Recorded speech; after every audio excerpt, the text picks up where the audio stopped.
lights up on the backlit glass. Coley calling you home.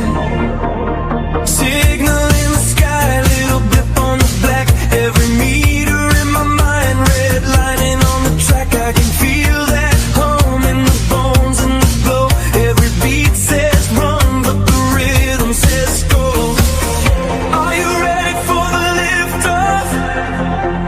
Are you ready for the spin? When the unknown pulls you closer, do you fight or dive right in? Calling you SNX Radio. Take the journey into the unknown. Turn it up till the speakers blow. We're chasing shadows, never alone. Calling you SNX Radio. Feel the future under your skin. Every heartbeat on the floor is a countdown, baby, to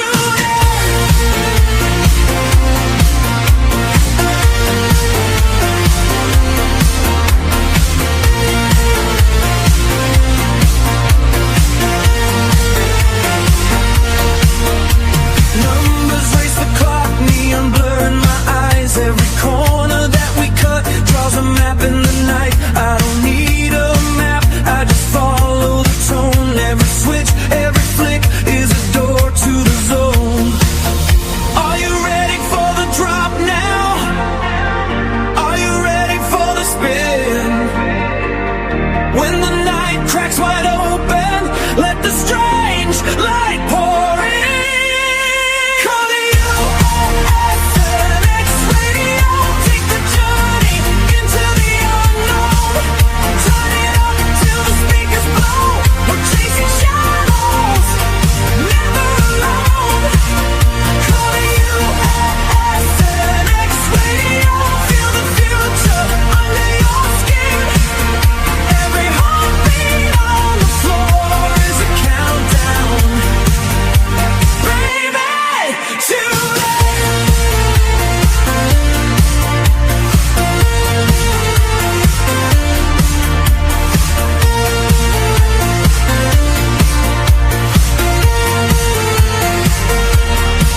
close your eyes, let it scan you. Every thought, every code, every scar. We are tuned to the same strange channel. Every heart like a distant star. Hey, so run with me through the glitch and the glow, where the dawn never finds the end. If we're lost on this wild transmission, then get lost with me again.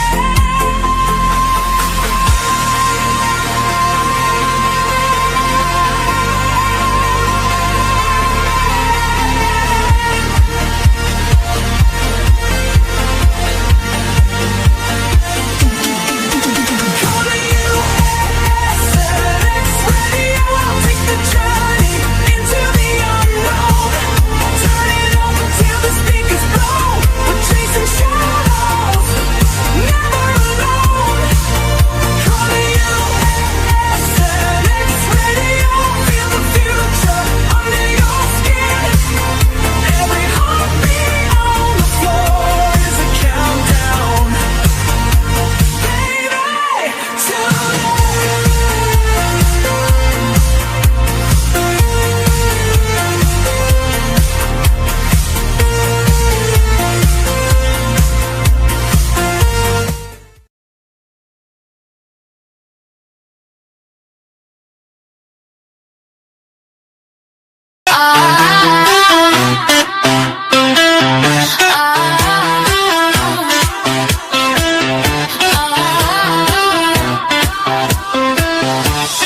lights in the sky flashing bright tonight. Coley, you with book taking flight outside. From the stars above, beaming down that glow. Alien party, everybody know. Heart beating fast, feel the energy rise.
Why they black out the frame when the craft appear? Why they edit every tape, every trace, every tear?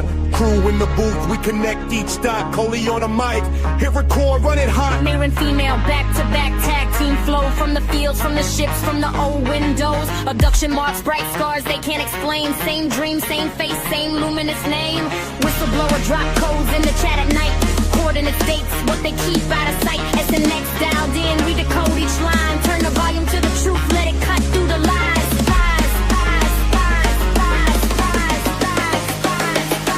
Truth beyond disclosure, take the journey into the unknown.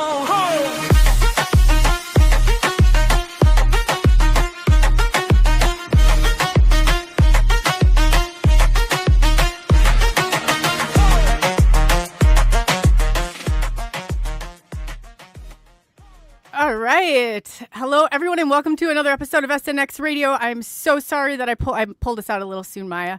I'm not used to that whole, so I was like, oh, man. And then I had a song, everything on StreamYard turned upside down, and our special guest tonight, I wrote him in that song, and I wanted him to hear it, but then I couldn't find it. I was like, oh, crap. Aww. So, yeah, I know, but he'll have to...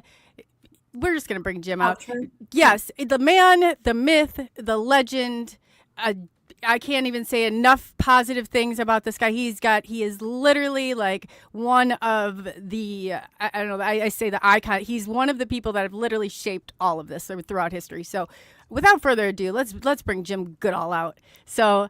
Hi, Jim. Yeah, yes. And so I said that I'm so excited to have you on, and I didn't know, otherwise I would have had a big to-do, whatever. But you're welcome. We'll have you back on again. But it's so exciting to see you. And I for those... I got to turn some of these lights off. It's really bright. Yeah, it looks like bar time or something when those lights flicker on. Yeah. I'm joking. When the closing time, my jokes just are not... No? Okay. So,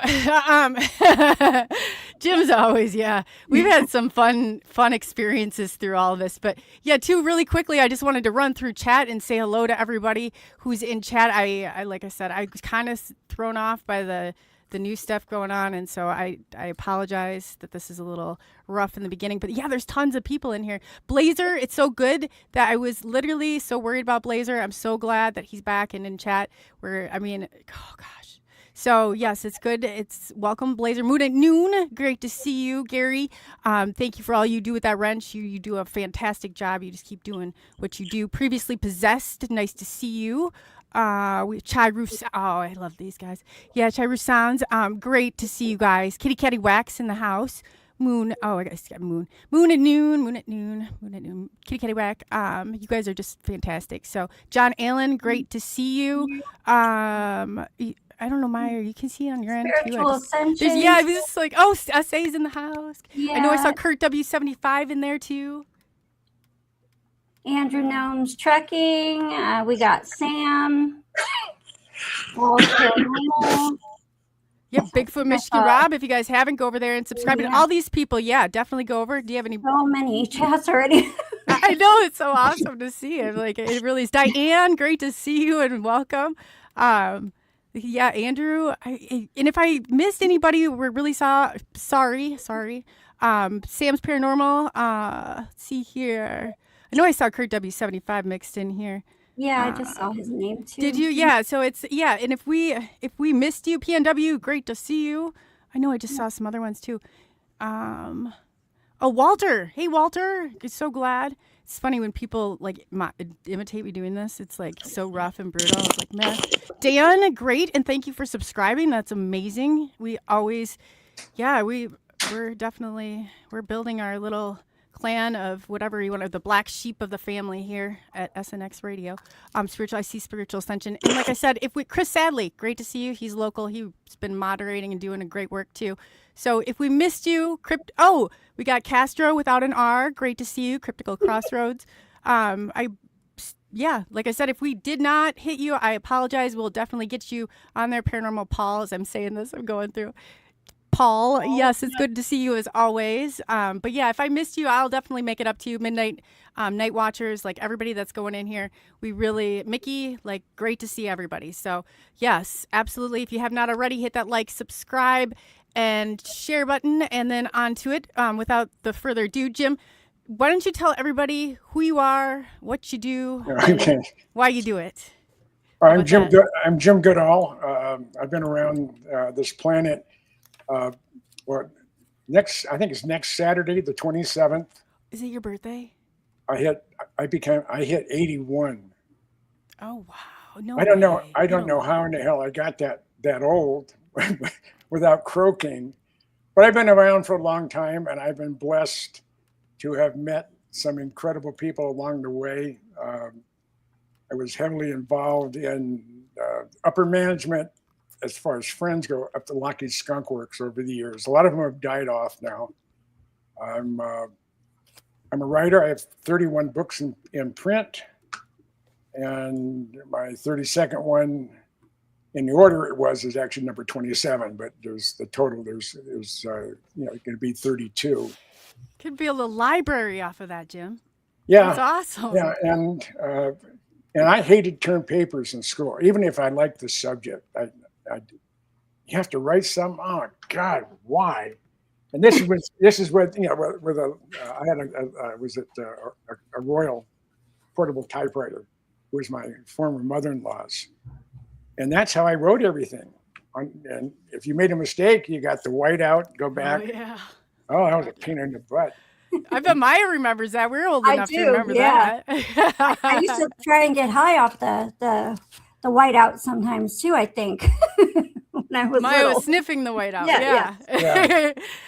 This is my generation, though. Probably my generation. And I'll smoke it. Mm-hmm. Yeah. Jim, I told Doc Skinner, I was telling him about the last time that we were on. It was you, me, Tim Mothman, or Mouthman, and Polly and Mr. B friends. So I was like, that was probably the funnest. I was so glad that you showed up, but you had some back issues and stuff going on, but that was hilarious. I will never forget that show. That was a classic. Well, I have issues because I've worn out a lot of parts, and I'm out of warranty, so I have to do. I am not saying a word. I can't say a word about that. I think that you're like even cooler than what I thought you originally were. How about that? Well, as if you couldn't get any cooler, right? Yeah, no, you need some help. I know, as you tell me often. I guess there's a lot of it too. At this point. I did get a compliment yesterday. I was at Walgreens to get something for allergies. Here in the desert, everything's in bloom. And someone was talking about allergies, and I said, "Yeah. When we start getting old," she said, "Why?" She said, "Well, I'm 72." She says, "You'll get there. You'll get there soon." I said, "Dear, I'm 80." You don't look like it. You don't. I don't act it. I don't act it either. Oh God, no. I drive a red 500 horsepower 2010 Grand Sport Corvette, and I like going fast. I don't drink. That's one good thing. Thank God. Yeah, that's a major plus. You would lose your way with the jar I saw the last time. Yeah. They don't mix well together. You got to either the stoner or you got to pick one or the other. But I think I'd prefer the stoner route. Yeah, me too. I mean, but mine's medical. Oh so yeah.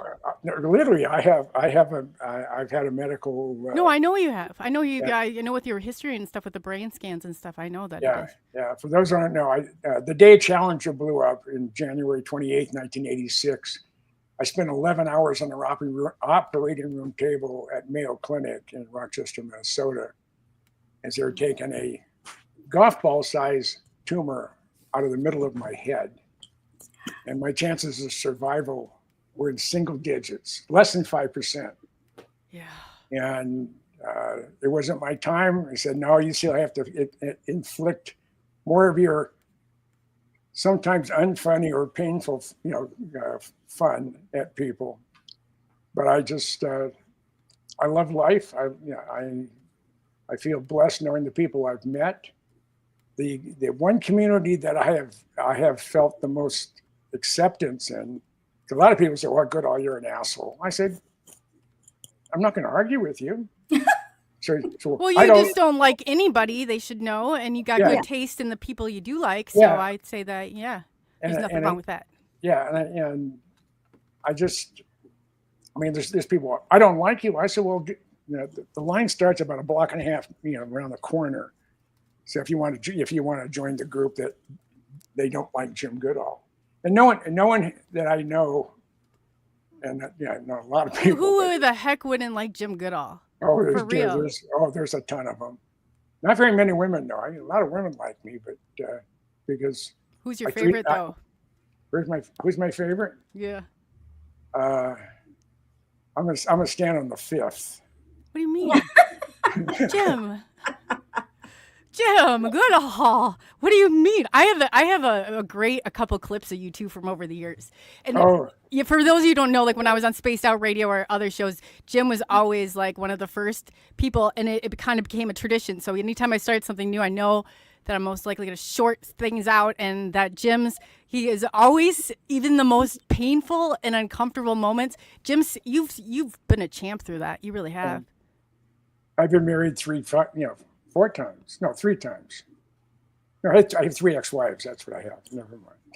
What about, so is the fourth one the fourth, or is it the third? This is the third, right? I'm in a real, not even sure how to describe it. It's nothing I ever anticipated, but I married a very, very sweet woman, and she's been in my life for 19 years. Oh yeah. And she now has Alzheimer's. I know that. That breaks my heart every single day for you, Jim. I watch my grandma go through that, and it's nothing I would even wish on somebody. It's very painful to us. So I'm so sorry you're going through all that. Yeah, and not only that, you've got hit with your friends and other stuff too. I mean, you're back, and man. I mean, just that part. I've done a bunch of stupid stuff in my life, physically, and that's why I have aches and pains. I mean, I left a motorcycle at 70 miles an hour in 2013 coming back from Sturgis. And I hit standing water at 70, and I'm 4 miles west of Friona, Texas, on the way to Clovis. And all of a sudden, the bike started going like this, and my thought was, oh, damn, I didn't want to go this way. I wasn't afraid of dying. I came to terms with that. And they set a hydroplane down for about a quarter of a mile. And I'm like this, and I don't remember leaving. I know I twirled this way, longitudinally. Yeah.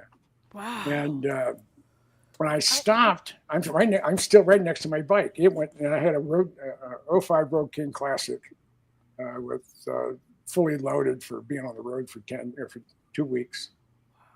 And I'm right near, and I'm straddling both westbound lanes. As I'm laying there, it's raining again. And, geese are geeks, yeah. And my next thought was, oh, God, I hope there isn't an 18-wheeler with 80,000 pounds of hogs right behind me, because I'm going to be screwed. Oh, man. So I started seeing if I was all together, because I've seen movies, films of, guys leading motorcycles, and, their arms and legs go in directions they're not supposed to go. And I looked down, and both my feet were right where they were supposed to be. And I lifted one up and wiggled my toes. That worked. Did the same with the other one. I lifted this arm up. It was fine. I lift this arm up, and when it's raining, a little bit of blood goes a long way. The only thing I got leaving a motorcycle at 70 miles an hour is road rash, about this big. That's it. Wow. And I just got up and walked off to the side of the road. Everybody had stopped. And of course, I was blocking both westbound lanes. 3 cars behind me had, multiple critical injuries. So I think they saw me go down. They hit the water. They probably rolled their cars or whatever. But the ambulance comes, and I'm in there. They're checking me out, and my blood pressure was normal. And he said, well, how fast were you going? I said, 70. I said, how old were you? And this was, I think, I was 68. Yeah, 70. Yeah.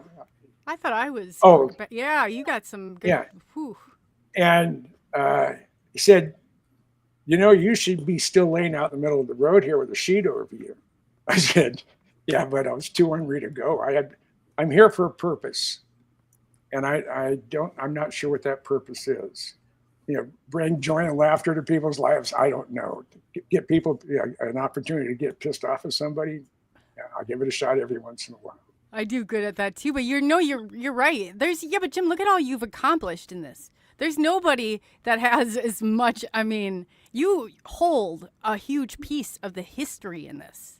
You've been such an active part of it. Because I'm much older than anybody. Most people my age are already dead and have been for a while. And but you don't have to do what you're doing. You do it, and you do it well. I know. For the rest of us, you know. I love it, and the community that I feel the absolute most comfortable in is this one right here. I agree with that. Yeah. I mean, because all my wives and even former girlfriend says, "Well, you don't have any normal friends." I said, No. "Dear, normal people are boring." Yes. I had two normal friends. They were like going to the grocery store and going to go buy some cornflakes or in a white box with black lettering, and that's it. There's nothing there. You open the box, lights are on, dump and them out, nobody's home. and they're stale, and they really don't have much flavor to them.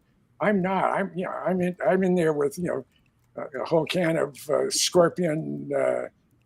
Peppers and hot chili sauce, and whatever.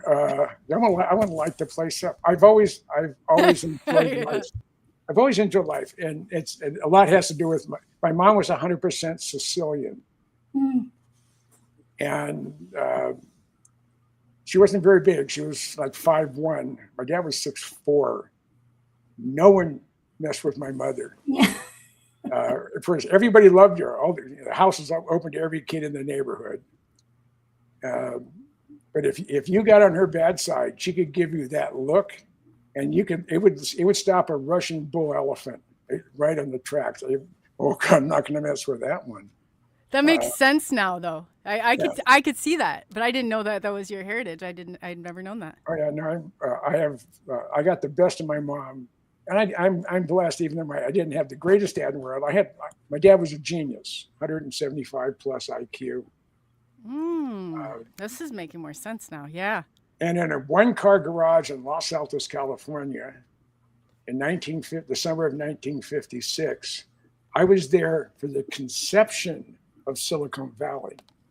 My dad was a process control specialist, world known wide. And the president of Fairchild Camera, it was one of the Fortune 500 companies, whatever.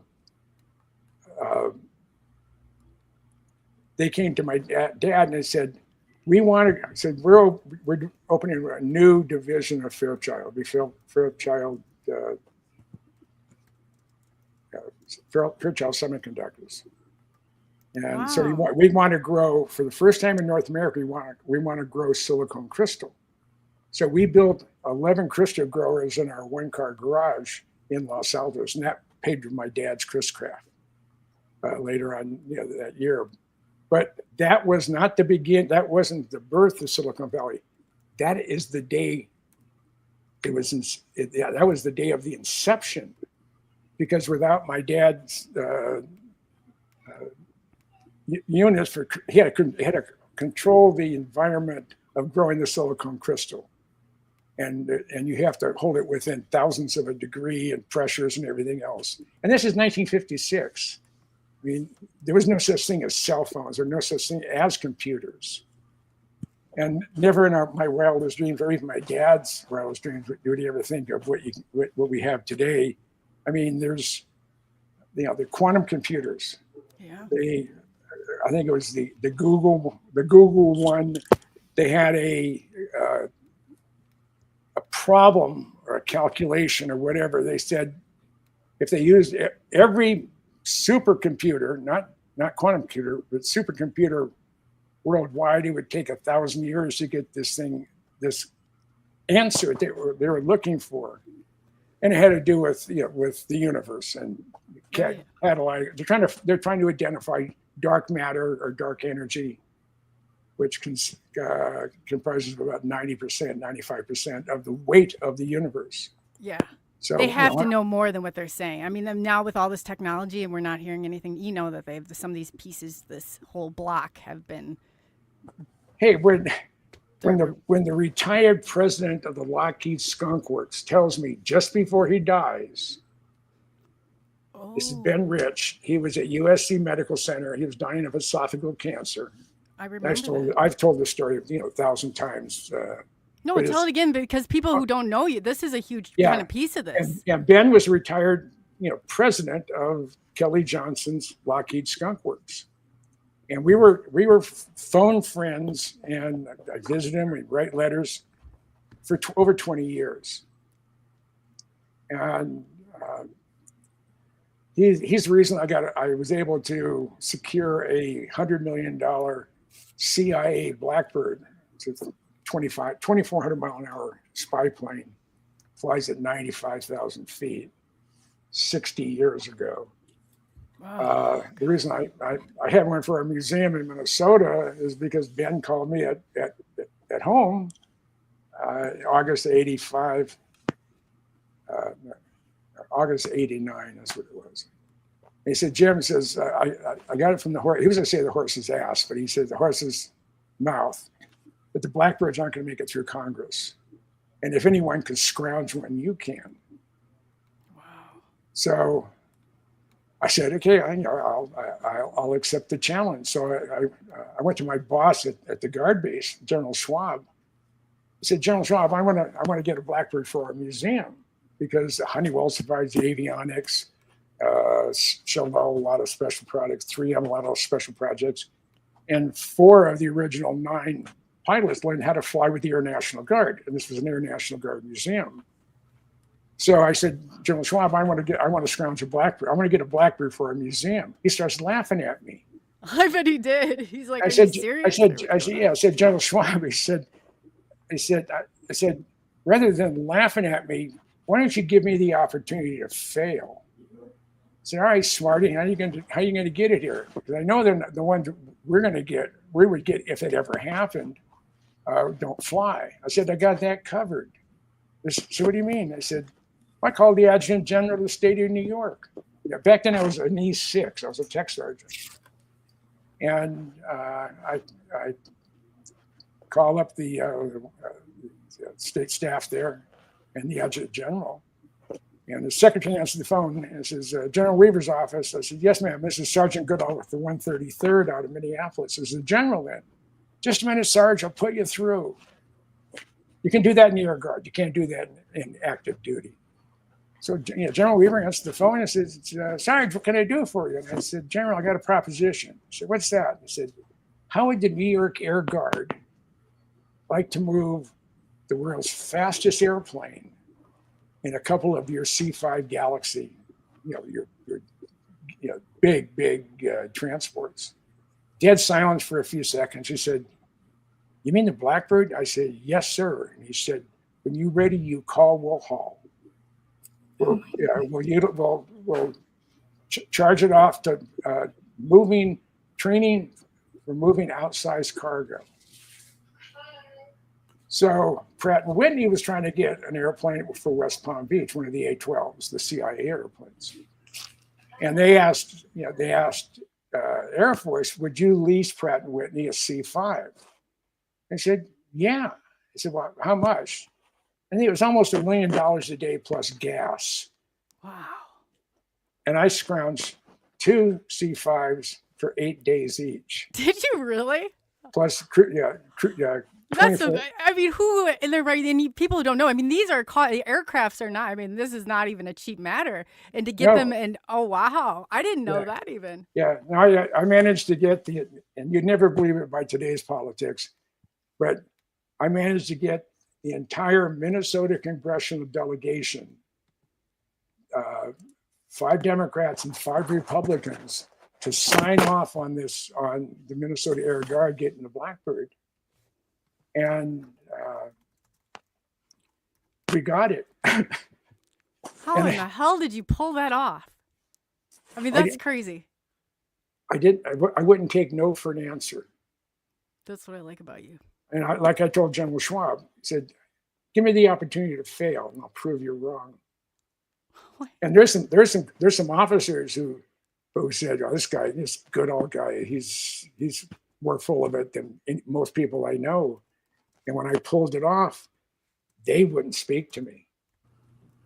And But not. That's how that's how some of this is run, though. That right there is exactly that part of it that I cannot stand. Pissed them off. Yeah. So I've instead of being happy for somebody, there's a certain, and it's not that it's really like, it's just the way that it is. You're gonna always run into this. I feel like, because of my passion for things that go bump in the night in Area 51, and that's where the A-12 Blackbird was flight tested. First flight, April 26, 1962. Wow. You think about it, like, what about the TR-3B? What did you well, I guess, because you were connected deep in Skunk Works. Like, let's not even kid ourselves. You're like, most of my involvement was the F-117, newer U-2 activity, and of course the Blackbirds. But and that's only those were my passions. And I should pull some of the pictures off with you in the aircrafts or getting on. Like, you have a ton of them on Facebook. Yeah, Sherm Mullen, who was one of the retired presidents of the Skunk Works, he said, Jim, I went through your whole 75 years of the Skunk Works book. I said, he said, Lockheed should hire you to keep this updated. You have a public version, and then you have the classified version. Yes. I covered 43 Skunk Work programs starting in 1943 through for 75 years. You've had, do you know that I have you written in one of my songs, the intro songs? I couldn't find it tonight, but I have it on there in one of the projects. You are, for people who do not know this, Jim Goodall fought for especially Area 51. He's been a big whistleblower throughout this whole thing, which is a very uncomfortable place to sit. Sometimes I know. I get that, Jim. And you've done, people don't realize all of that. You're like one of the real rebels out there. I love that. I had a laugh when we were assigned, when the Minnesota Air Guard Museum was assigned the A-12, and it's in storage at Lockheed Palmdale. I was out in LA the following week, and I go over to, there was someone I wanted to see at the Skunk Works. And I go up to the security desk, and I could hear people behind. The door was open, wall, their door open. There was officers behind the wall. And said, for someone, you want someone up front, press the buzzer. So I hit the buzzer and go, you hear it ring. Who's there? I said, Jim Goodall. Dead silence. The Jim Goodall. I said, well, there's a total of 5 of us. 2 of them are buried, my grandfather, my dad. I have my son, James, and my grandson, James. But I'm probably the one you're referring to. And Glenna Farley walks around the door, and she looks at me, and she looks me up and down and said, you're not the 800-pound gorilla you were made out to be. He says, I've been at the Skunk Works in security for 21 years. I heard your name the first week I was here. And I heard it about once a quarter for the last 20 years. I said, that's probably when I had a conversation with Ben Rich, because he'd usually call me, or if I was, it's back when you had phone cards. Oh God! The prepaid phone cards. Oh, no. This is my telephone credit card. I didn't even know that was the thing. Oh yeah. This is when you only had pay phones when you're calling somebody. So you punch in all your. Now kind of that clicks it. Yeah. I mean, I remember the only phone in the house was the one hanging on the wall, and you had to lift up first to make sure that no one else was talking, because it was a 4-party line. It was connected to 4 houses. And That's Now, insane when you think about it, how far things have come. What does the world look like from your perspective? Because it doesn't look very good. I mean, you know what I'm saying? Like, but you have, I mean, you're talking about party lines here. I mean, what does the world look like? This is crazy. When I was born, the transistor hadn't even been invented yet. Oh my God. And Wow. That's amazing, though, Jim. Like, you've witnessed all of this firsthand. and that's where I'm blessed with old age. Because a lot of other people have witnessed the same things, but they're all dead. They don't live to tell about it, and the stories go with them. You know, I remember my grandparents talking about some of this, and it's like, you know, it just all that stuff, hearing about it, but actually going through all of that is so different. Yeah, and out of all this, not only because of my close friendship with John Andrews, who was, I'll refer to as, he was Spy 1, I was Spy 2 when we talked to each other. And John was the division director for new products for testers. And we became friends about 1972 or 73. They wanted to do a 148 scale Blackbird.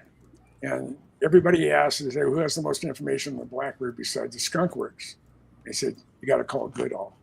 And so a mutual friend put me together, and we became instant friends. And John said that, this is John Andrews, he says, I have to introduce you to a very unique friend of mine, and you'll fit right in. And that person turned out to be John Lear. Oh God, John, he was so good when, I mean, he's really, we took a hit when we lost him.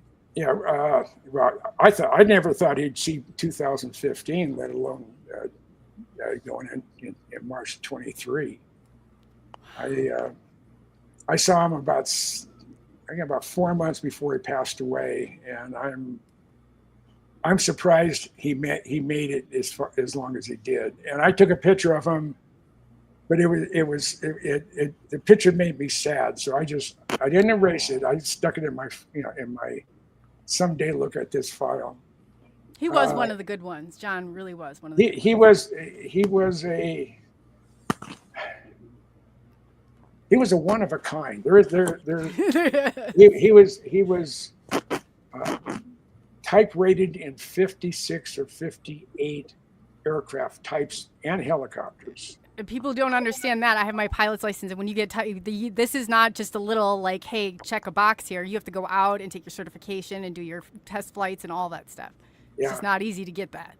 On John's 16th birthday, he flew around the world and stopping. He had an FAI observer in with him. The guy couldn't do anything other than observe. And he held, at the time of his death in March of 23, he still held all 15 FIA world records. Wow, that's amazing. And but everything about John Lear was just bigger than life. It's true.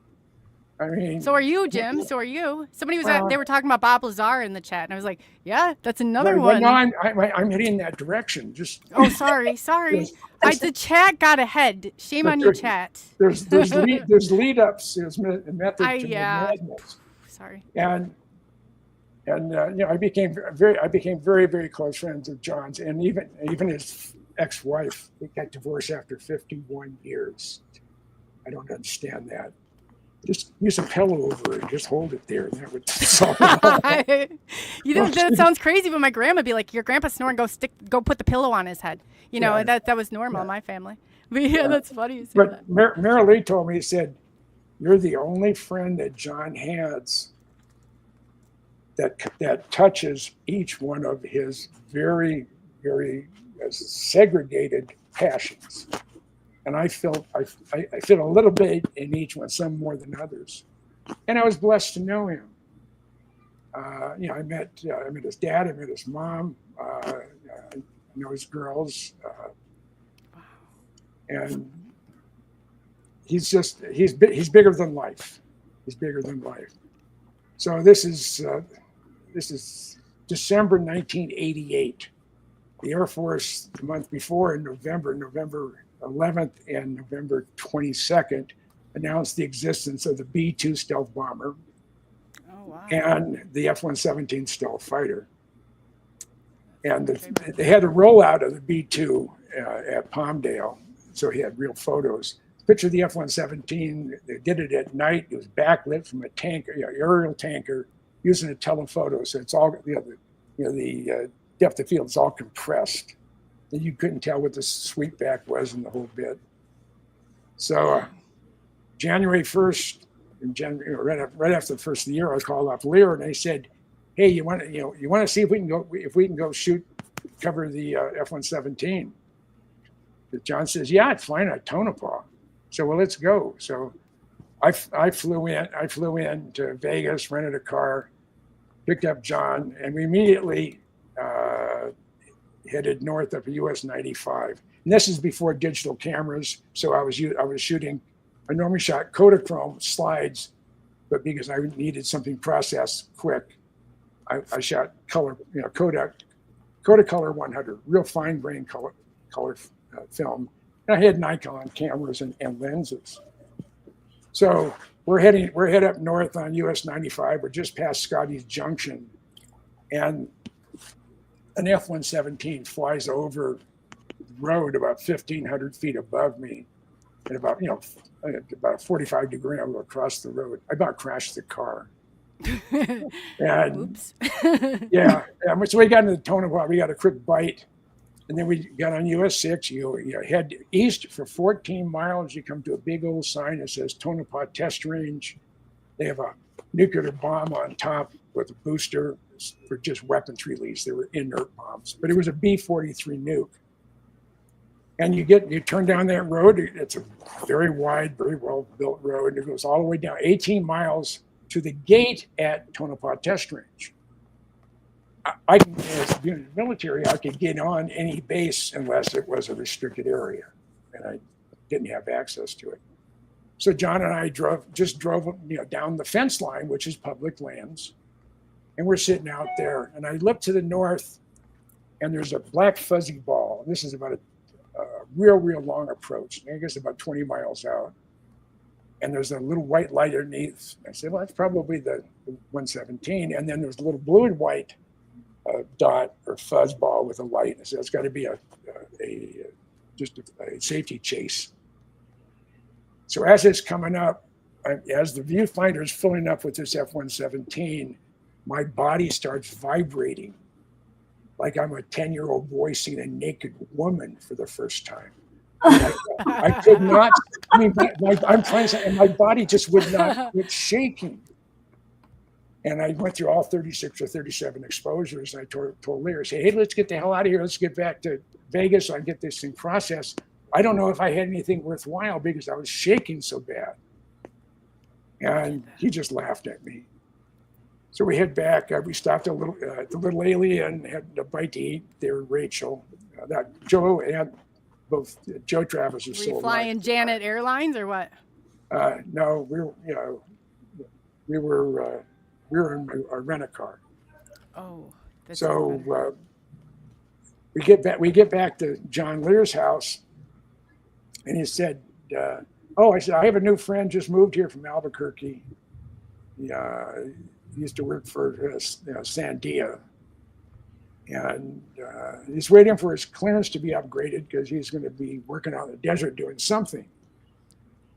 And then, so about 10 minutes later, I knock on the front door, and we go. Ian goes over and brings him in. I'm in John's study, which was that study should have been preserved. The dirt and the grime and everything else in there, everything. This was a unique place on the planet. It was John Lear's study. I bet there's all sorts of stuff in there. Describe some of the stuff you saw.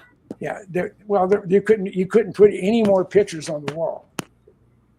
They're all framed, and his study was 20 feet by 20 feet. He had 6 TV monitors. It's more like a gym. His computer. Yeah. And he had cameras on all corners of his house, inside and out.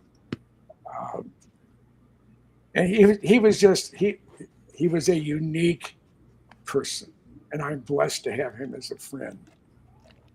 And this, so John brings this guy into his study, and he said, Jim, this is Bob Lazar. Nice looking kid, soft spoken. I said, so Jim moved here from, they call it ABQ. It's easier to see in Albuquerque. I said, you moved here from ABQ? And he said, yeah. So I'm waiting for my clearance to be upgraded. I'm going to be doing something. And so I told him my dilemma. I said, I have some color print film, Kodacolor 100 print film. I photographed the F-117 today. He said, well, hell, I said, I have a C41 processor at my house on the other side of town off of West Charleston. Let's go over there. We're going to process, see if anything's good. I'll print out whatever's good. Oh man! And I said, sure. So we jumped in his car, and we're about a block from Lear's place. And he looks at me and he says, I feel sorry for that dumb son of a bitch Lear. I said, what do you mean by that? He said, this guy's from a world famous aviation family.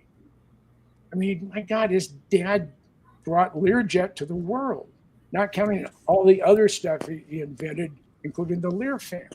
Oh gosh, yes. That's huge. People don't know Learjets are huge in aviation, like for corporate.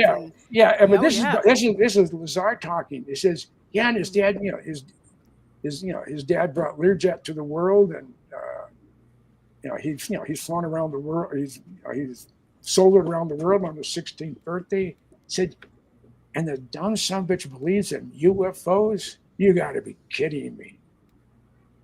So that always stuck on my head, because Lazar next day says, you couldn't put a gun to my head to convince me that UFOs are real. Yeah. So then about less than a year later, he is silhouetted. His name is Jared, altered voice. George Knapp is interviewing him, and George Knapp's a friend of mine as well. And I've known him as long as I've known Lear. But we don't like Jeremy Corbell. Right. I said it. Yeah. I said it. Take that. No, I'm joking. Yeah. He's not. He's a self-promoter. He doesn't give a damn about anybody else. No, that's what bothers me. He got Bob in a little bit of trouble too. That wasn't fair. Yeah, and so fast forward to May of 2022. I'm at a SOR function in Nevada. I think it was the first year Reno, or it was the one before, just before the next one was at Reno. You're talking about the Spaced Out Radio party? Yeah. Oh yeah. Then he moved it to Reno. He was in Vegas before. Yeah, and so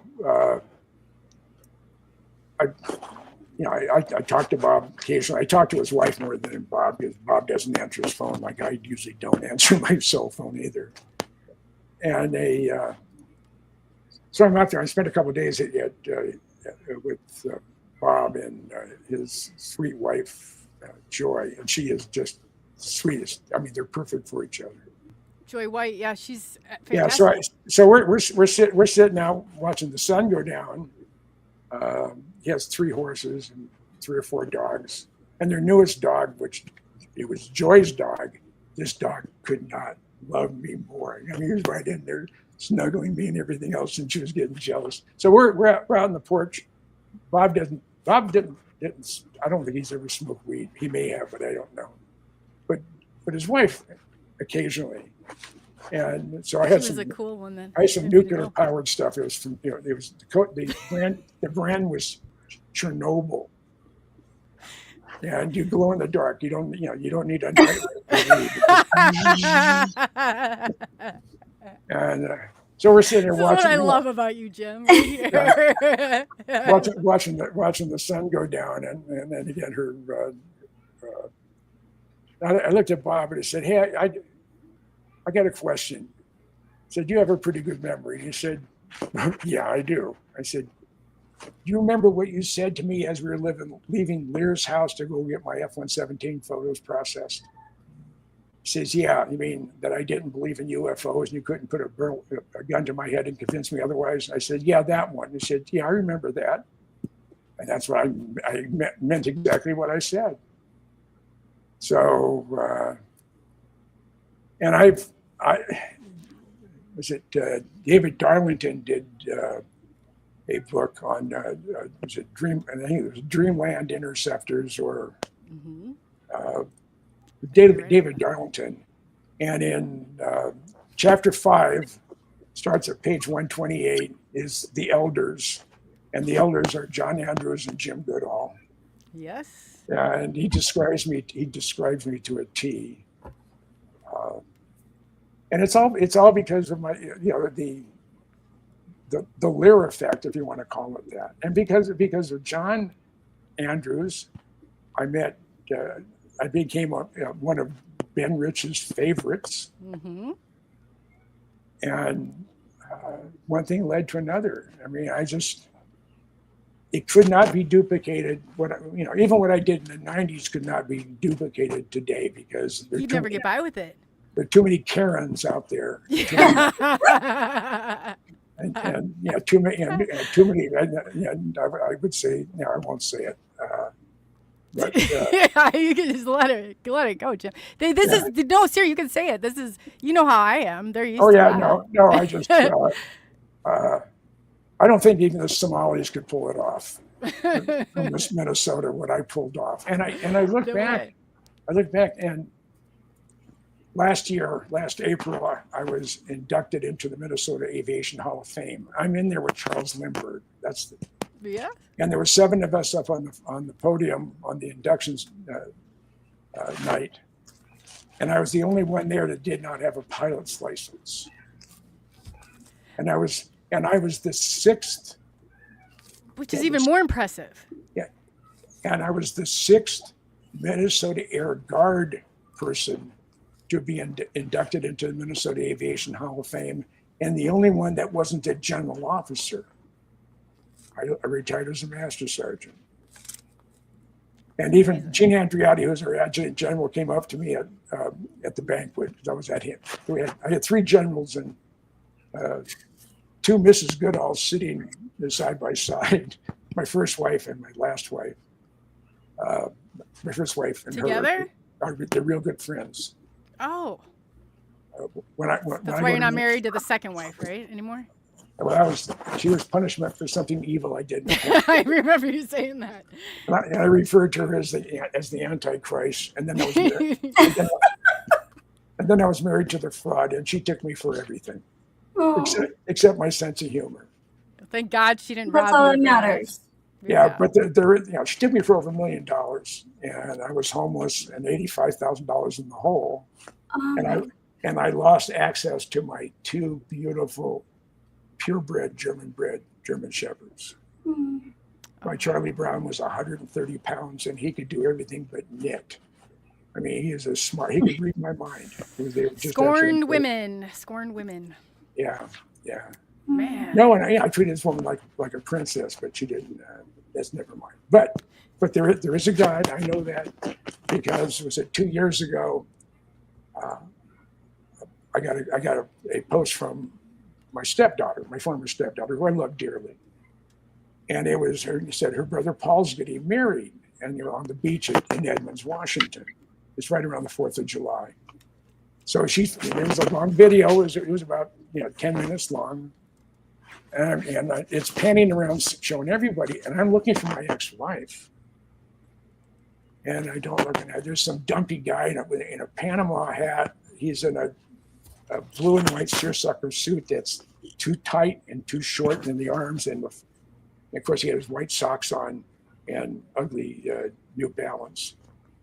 New Balance shoes. And he's with a woman in a blue and white muumuu with frizzy white hair. She didn't look familiar. One of the blue-haired ones? No, there is white-haired ones. That's what I call the blue-haired ones.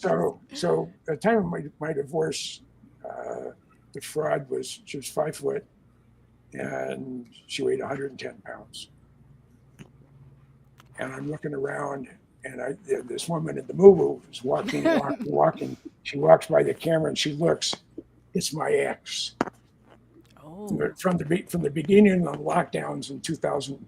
That doesn't seem like your style, Jim, with a muumuu dress. That just doesn't fit. No, she was a cross between Goldie Hawn, Marilyn Monroe, and Linda Lovelace. But that's another story. Weight of a man's heart, through this rib right here, goes right in. I lost 70 pounds from 2019 to 2023. The 70 pounds I lost, she found. And it just did my heart good. Yeah, but you're not that you're whatever, but you do. I mean, you definitely are a charmer with the ladies. Definitely. I'm real. If you don't like me, fine. If you don't want to dance with me. Jim's a dancer too. Yeah. Yeah. So you're sweeping all these ladies right off their toes, I'm sure. One of my favorite places when I used to travel a lot was Johnny's Hideaway in Roswell. No, it's not. On Roswell, just north of Buckhead, in the Atlanta area. And it was an over 40 crowd. I hadn't been in there in 30 years. First time I went in there, it was a Sunday. I'm going to Lockheed the next Monday morning. And I'm going there, and I've been prematurely gray my whole life, not just pure white. I used to have a little bit of color in there. And if you look like you don't fit in or whatever to the normal group, I see a young lady dance. She dances the way I dance. I go, would you care to dance? No, thank you. Then a minute later, I see you dancing with somebody. Her loss, right? And so I will find an overweight black girl. No one's going to dance with. No guy is. And I go over and said, and it's really good plates, a good funk and everything else. I said, do you care to dance? And she looks me up and down and said, if you got the balls. I said, if you don't like the way I dance, you can walk off the dance floor and I will not be offended. Well, 3 dances later, she says, I got to sit down. And then, of course, I never had a problem getting you could keep up dance. Then? Yeah, the moves, huh? There isn't it's a like white Soul Train has nothing on Jim Goodall. That's what I'm envisioning. Yeah, I can dance as good or better than half the black guys half my age. I've heard that. And I love it. I feel it. And I came to terms with dying when I was on the operating room table at Mayo Clinic. That was 40 years ago. And boy, that is also something else that sort of pushed me over the edge by me just going like, I don't really care what you think. Once you can release that part of life that you don't care and you live like in the moment, that's huge. That is huge. When I was told I had a brain tumor and my chances of survival were piss poor. Yeah. And if I survived surgery, I had a 70% chance of having blindness, facial paralysis, and seizures. So it was like that 13 hours or 12 hours that you were in? 11? I was under for 11 hours. That's crazy right there. Every minute you spend underneath that, especially with brain surgery, you have less of a chance of coming out of it. Oh, yeah. It said at 5 hours, 50-50, every hour. Then he goes like this. Yeah. It said, you have single digits, 3-4%, not much more than 5% chance of surviving the surgery. Then you had the 70% chance of having being really screwed up. So I was at my favorite watering hole. My workout regime was I would go to Stone Wings and I would dance to live music, every single song from 8:30 to 9:15 when they went on break, and then I'd go home. And this is I found out on a Monday that I had a brain tumor, and it was this 36 hours later, Tuesday night, all of a sudden, dread just came over me. I managed to get out without losing it hysterically. It took me 3 hours to drive 4 miles home. I get home. My ex was really, really good about, she's a good ex-wife. She's a wonderful ex-wife. She's like my sister today. And tears are just coming down. I'm not going to see my kids grow up. I'm not going to see grandkids or anything else. You have a son and a daughter. yeah, I'm not going to be able to chase any more women. God. And then no more dance offs. I mean, this is going yeah. downhill quickly. I mean, And that's all of a sudden, it was like at the second hand's coming up to straight at 3 a.m. is like someone changed channels, and I had a peace come over me. I said, if this is the end, I have no regrets. wow. You know what? If you hadn't gone into it like that and you had that negative mindset, I really don't think anybody could have pulled through this but you, Jim. I really don't. I'm at Mayo Clinic, and which is one of the top hospitals for all of this in the whole in the world. Yes. In the world. They have privately owned 747s land at Rochester Airport. And they That's have where I limousine went. service. Yeah. Yeah. And so I've already come to terms with it. They wake me, they checked in on the 27th, St. Mary's Hospital. They picked me up at 5:30, shove a hose up my unit, and they bring me out into the operating, pre-op area. And Dr. Harner is the ENT doctor. He's the ears, nose, and throat specialist. Dr. Ebersol was the neurosurgeon. I was this team's 92nd acoustic aroma surgery. So I'm laying there, and Dr. Harner's checked my vitals before he puts me out. My pulse was 52. My blood pressure was 105/65. He said, Jim, says, you're not very nervous. I said, Doc, I'm at Mayo Clinic. If you can't fix me, no one can. And if you fuck up, I'll never know it. Give it your best shot.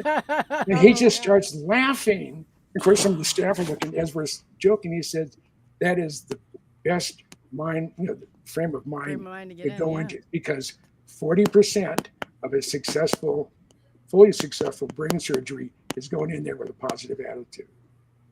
That's not easy to do when your life's on the line and you have all that to lose. I was 40 years old. Wow.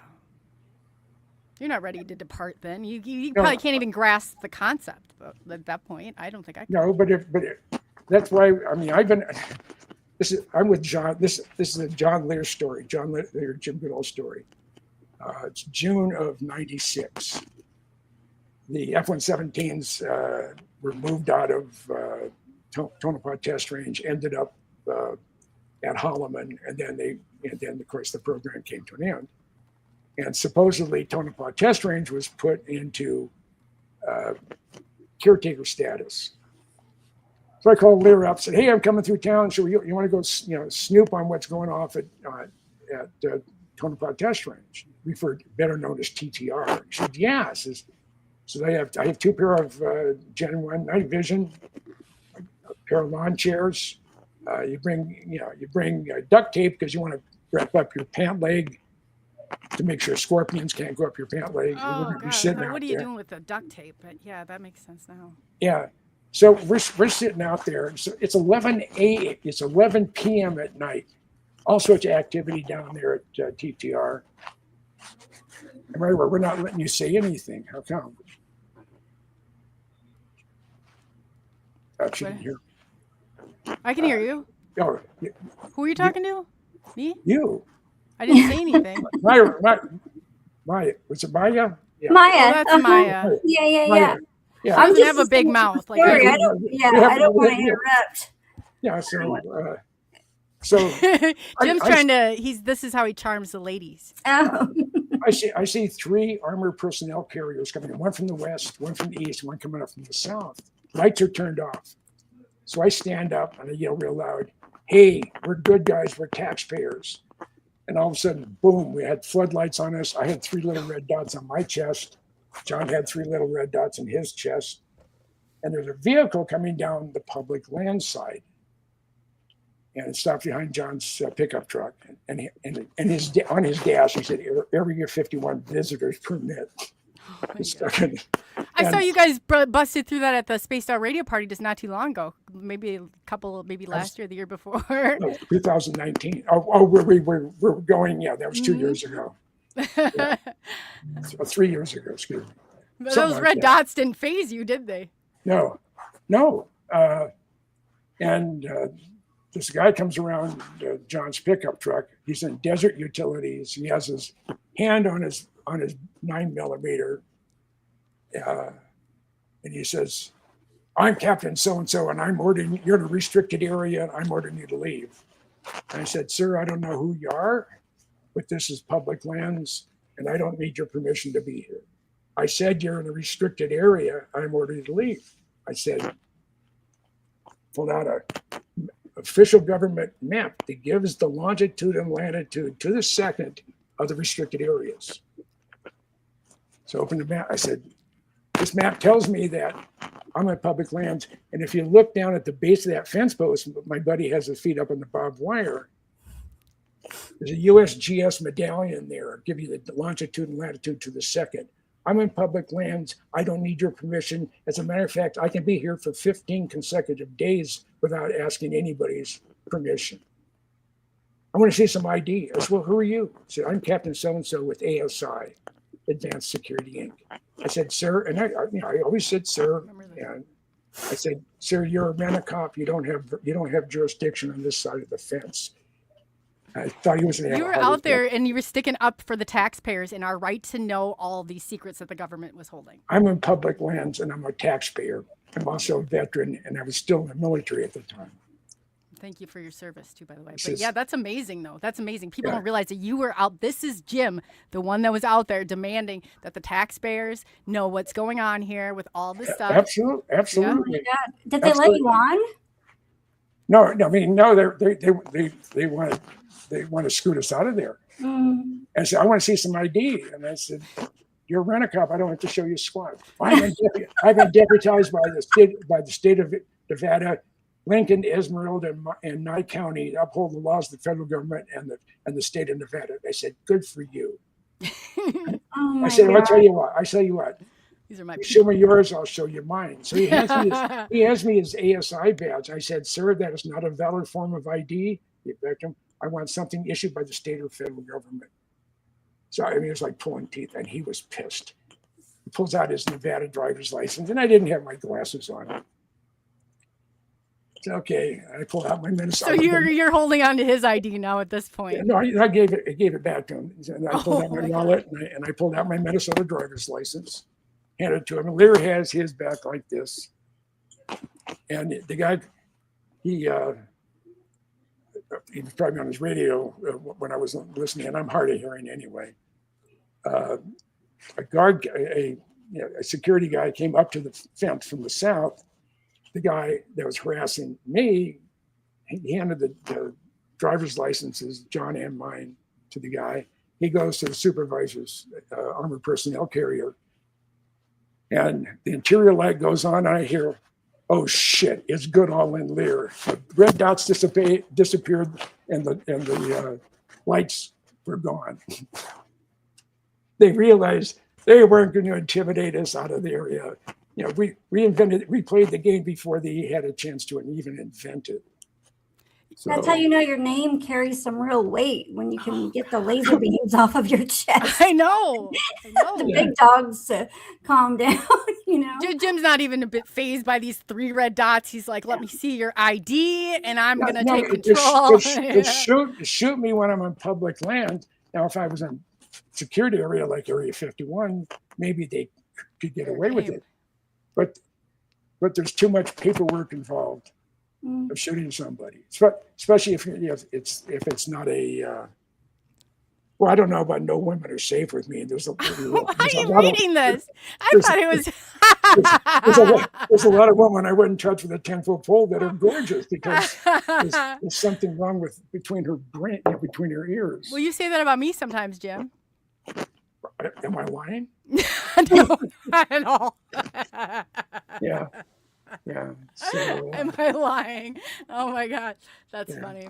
But So, and you know but who I- was in the chat before too? Jerry from remember the geezers?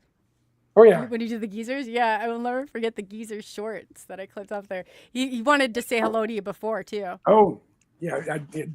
Doc Skinner was on for a bit, wasn't he? Or is he still there? Is Doc and then Doc always tells a story about you and how when he first met you and stuff. He's come on to the show even talking about it. And I was trying to get you the last time he came on. So, and then I for some reason, I think we just kind of like missed paths, but I've been trying to get you recruited here for a minute. But yeah, he's got that film, Fly, that's coming. I mean, he's got some big things in the works, hopefully. I would hope so. I adore Doc. He has a good heart. He does, yeah. But he just, I mean, if there's some people in life, if it wasn't for bad luck, they wouldn't have any luck at all. Yeah, right. Yeah, and he really does. Oh God, sometimes Yeah. it's so hard to see and watch that stuff because it's just like by design. It really is. yeah. No, I have. I don't know. You see, look how much that's these ties. I mean, these are huge. Like, I mean, you're a part of all of this, a part of everybody's story. Yeah. I mean, Like the history of all of it. You're a huge part of my story and all of this, and how I came even to be doing what I'm doing right here, right now. And it's just Yeah. like, when you hear that about somebody, that's huge. and That is and huge. normally, if I'm in a group with a specific focus on something,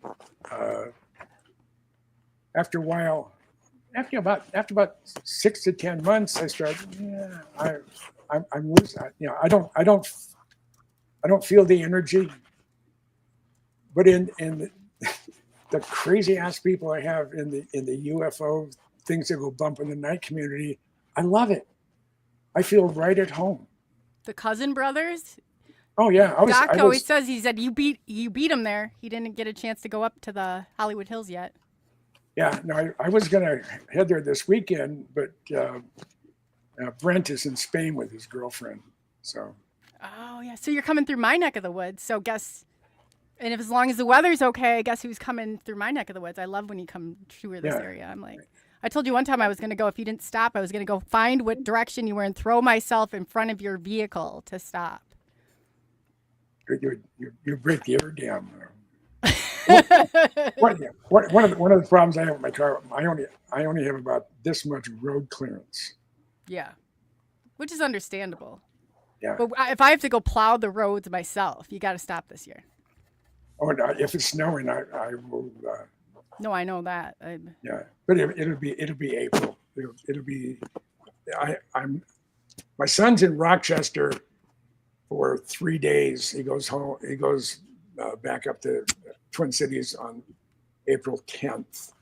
On the 11th is the induction, the 2026 induction into the Minnesota Aviation Hall of Fame.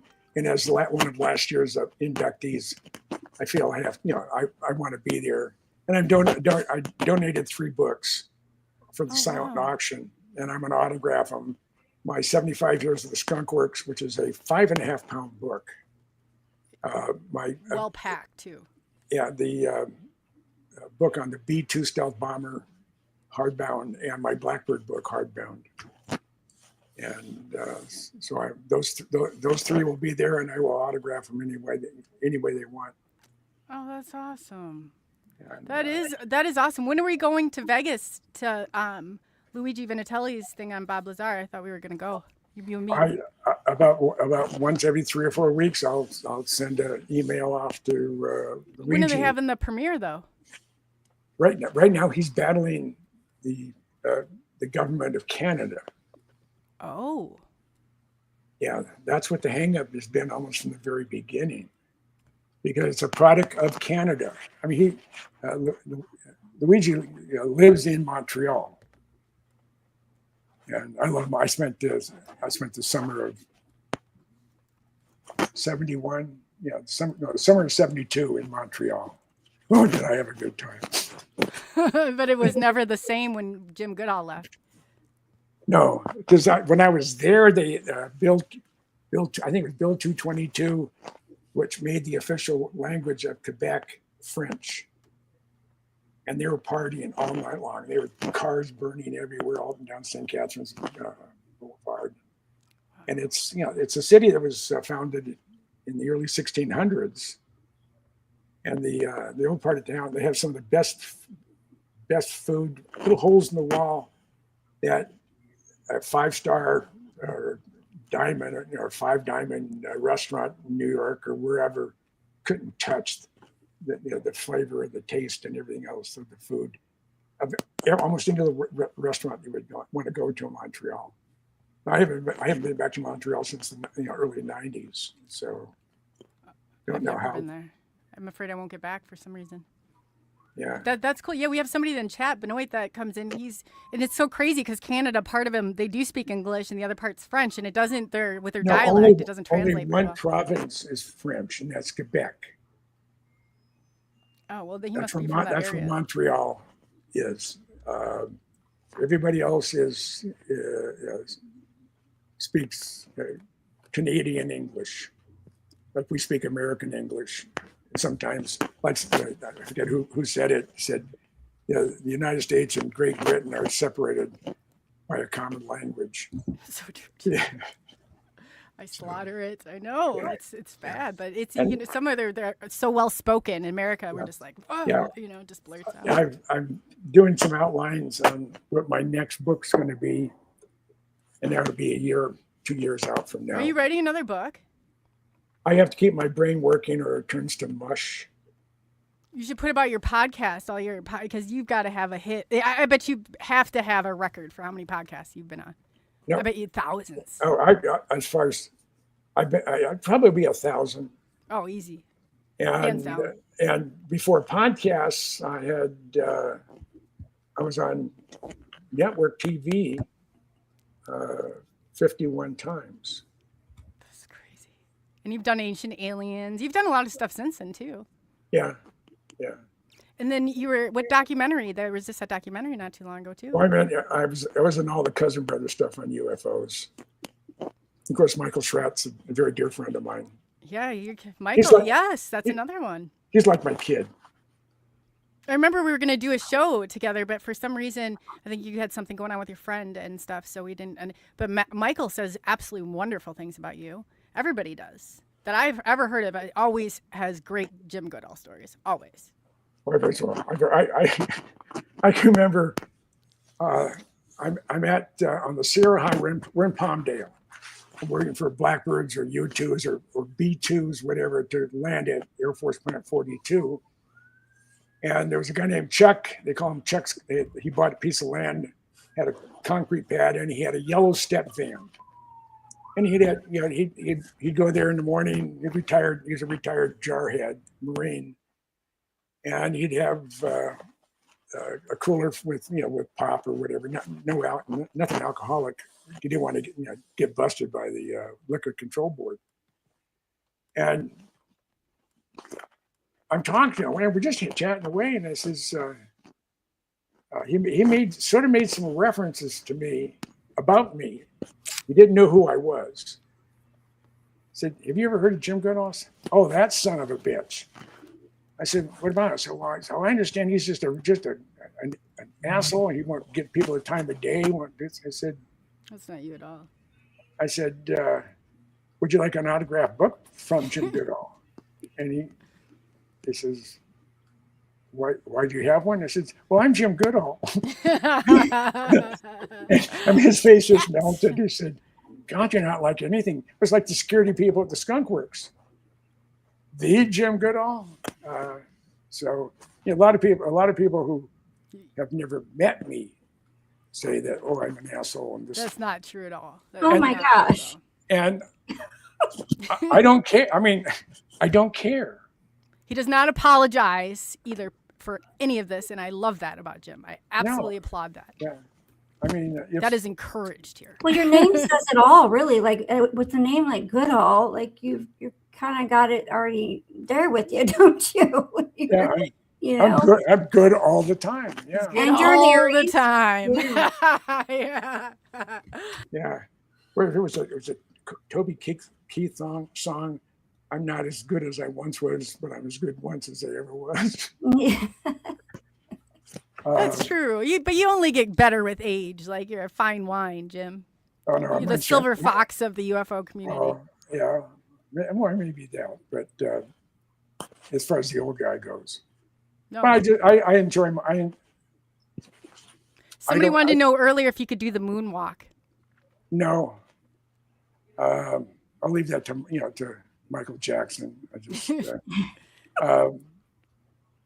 I have rotten knees, so my knees won't do it. Benno wants to know if you'll do a pre-Miya birthday dance.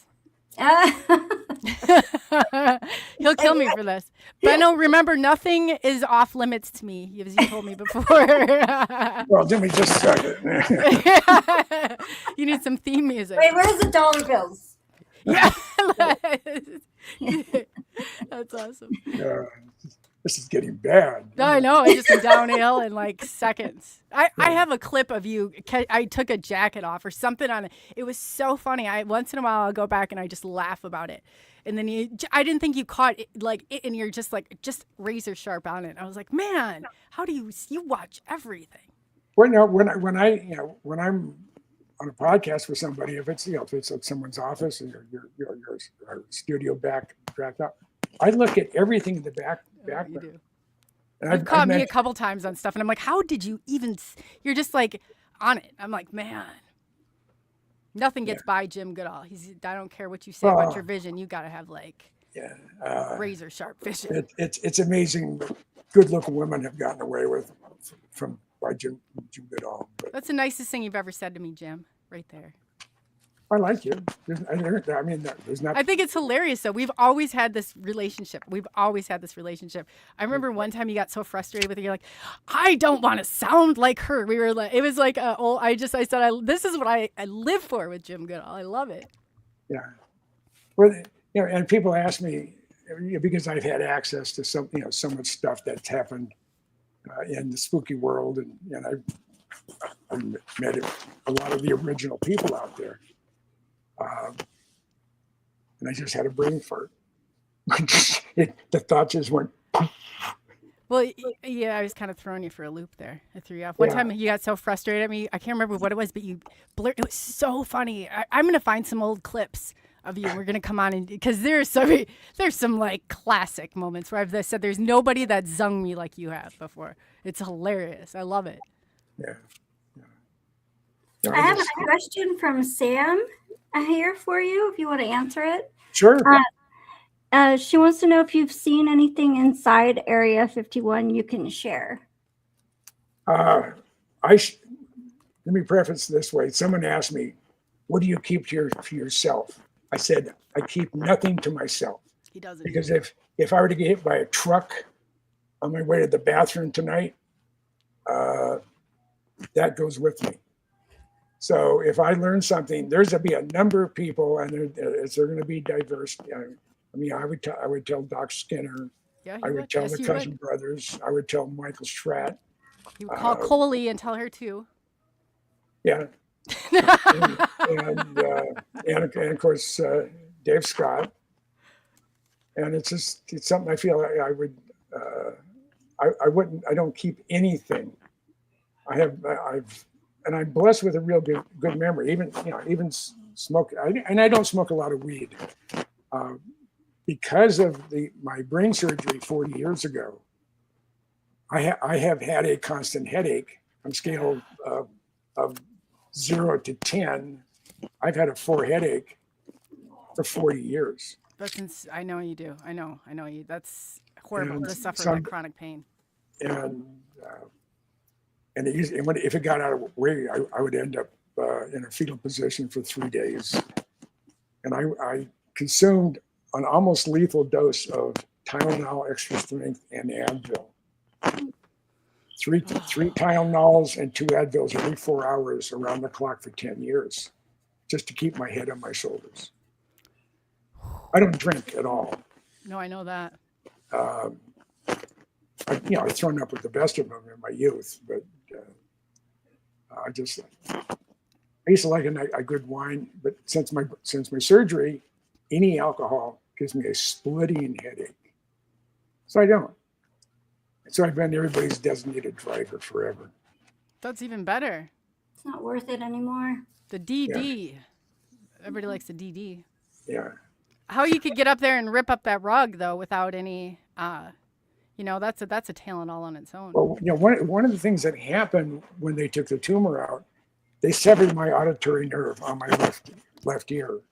All this does is add symmetry to my face and a place to hang an earring because my ear is not connected to my brain. Oh, wow. And Is that what's wrong? Yeah. I'm joking. And that's where your balance is. I cannot get out of a chair and turn at the same time. I'll fall over. Anything like that will affect your balance greatly. It will. That's good point. I could not pass a drunk test. Close your eyes, stand up on one foot. I can't do it with both eyes open, let alone have them closed.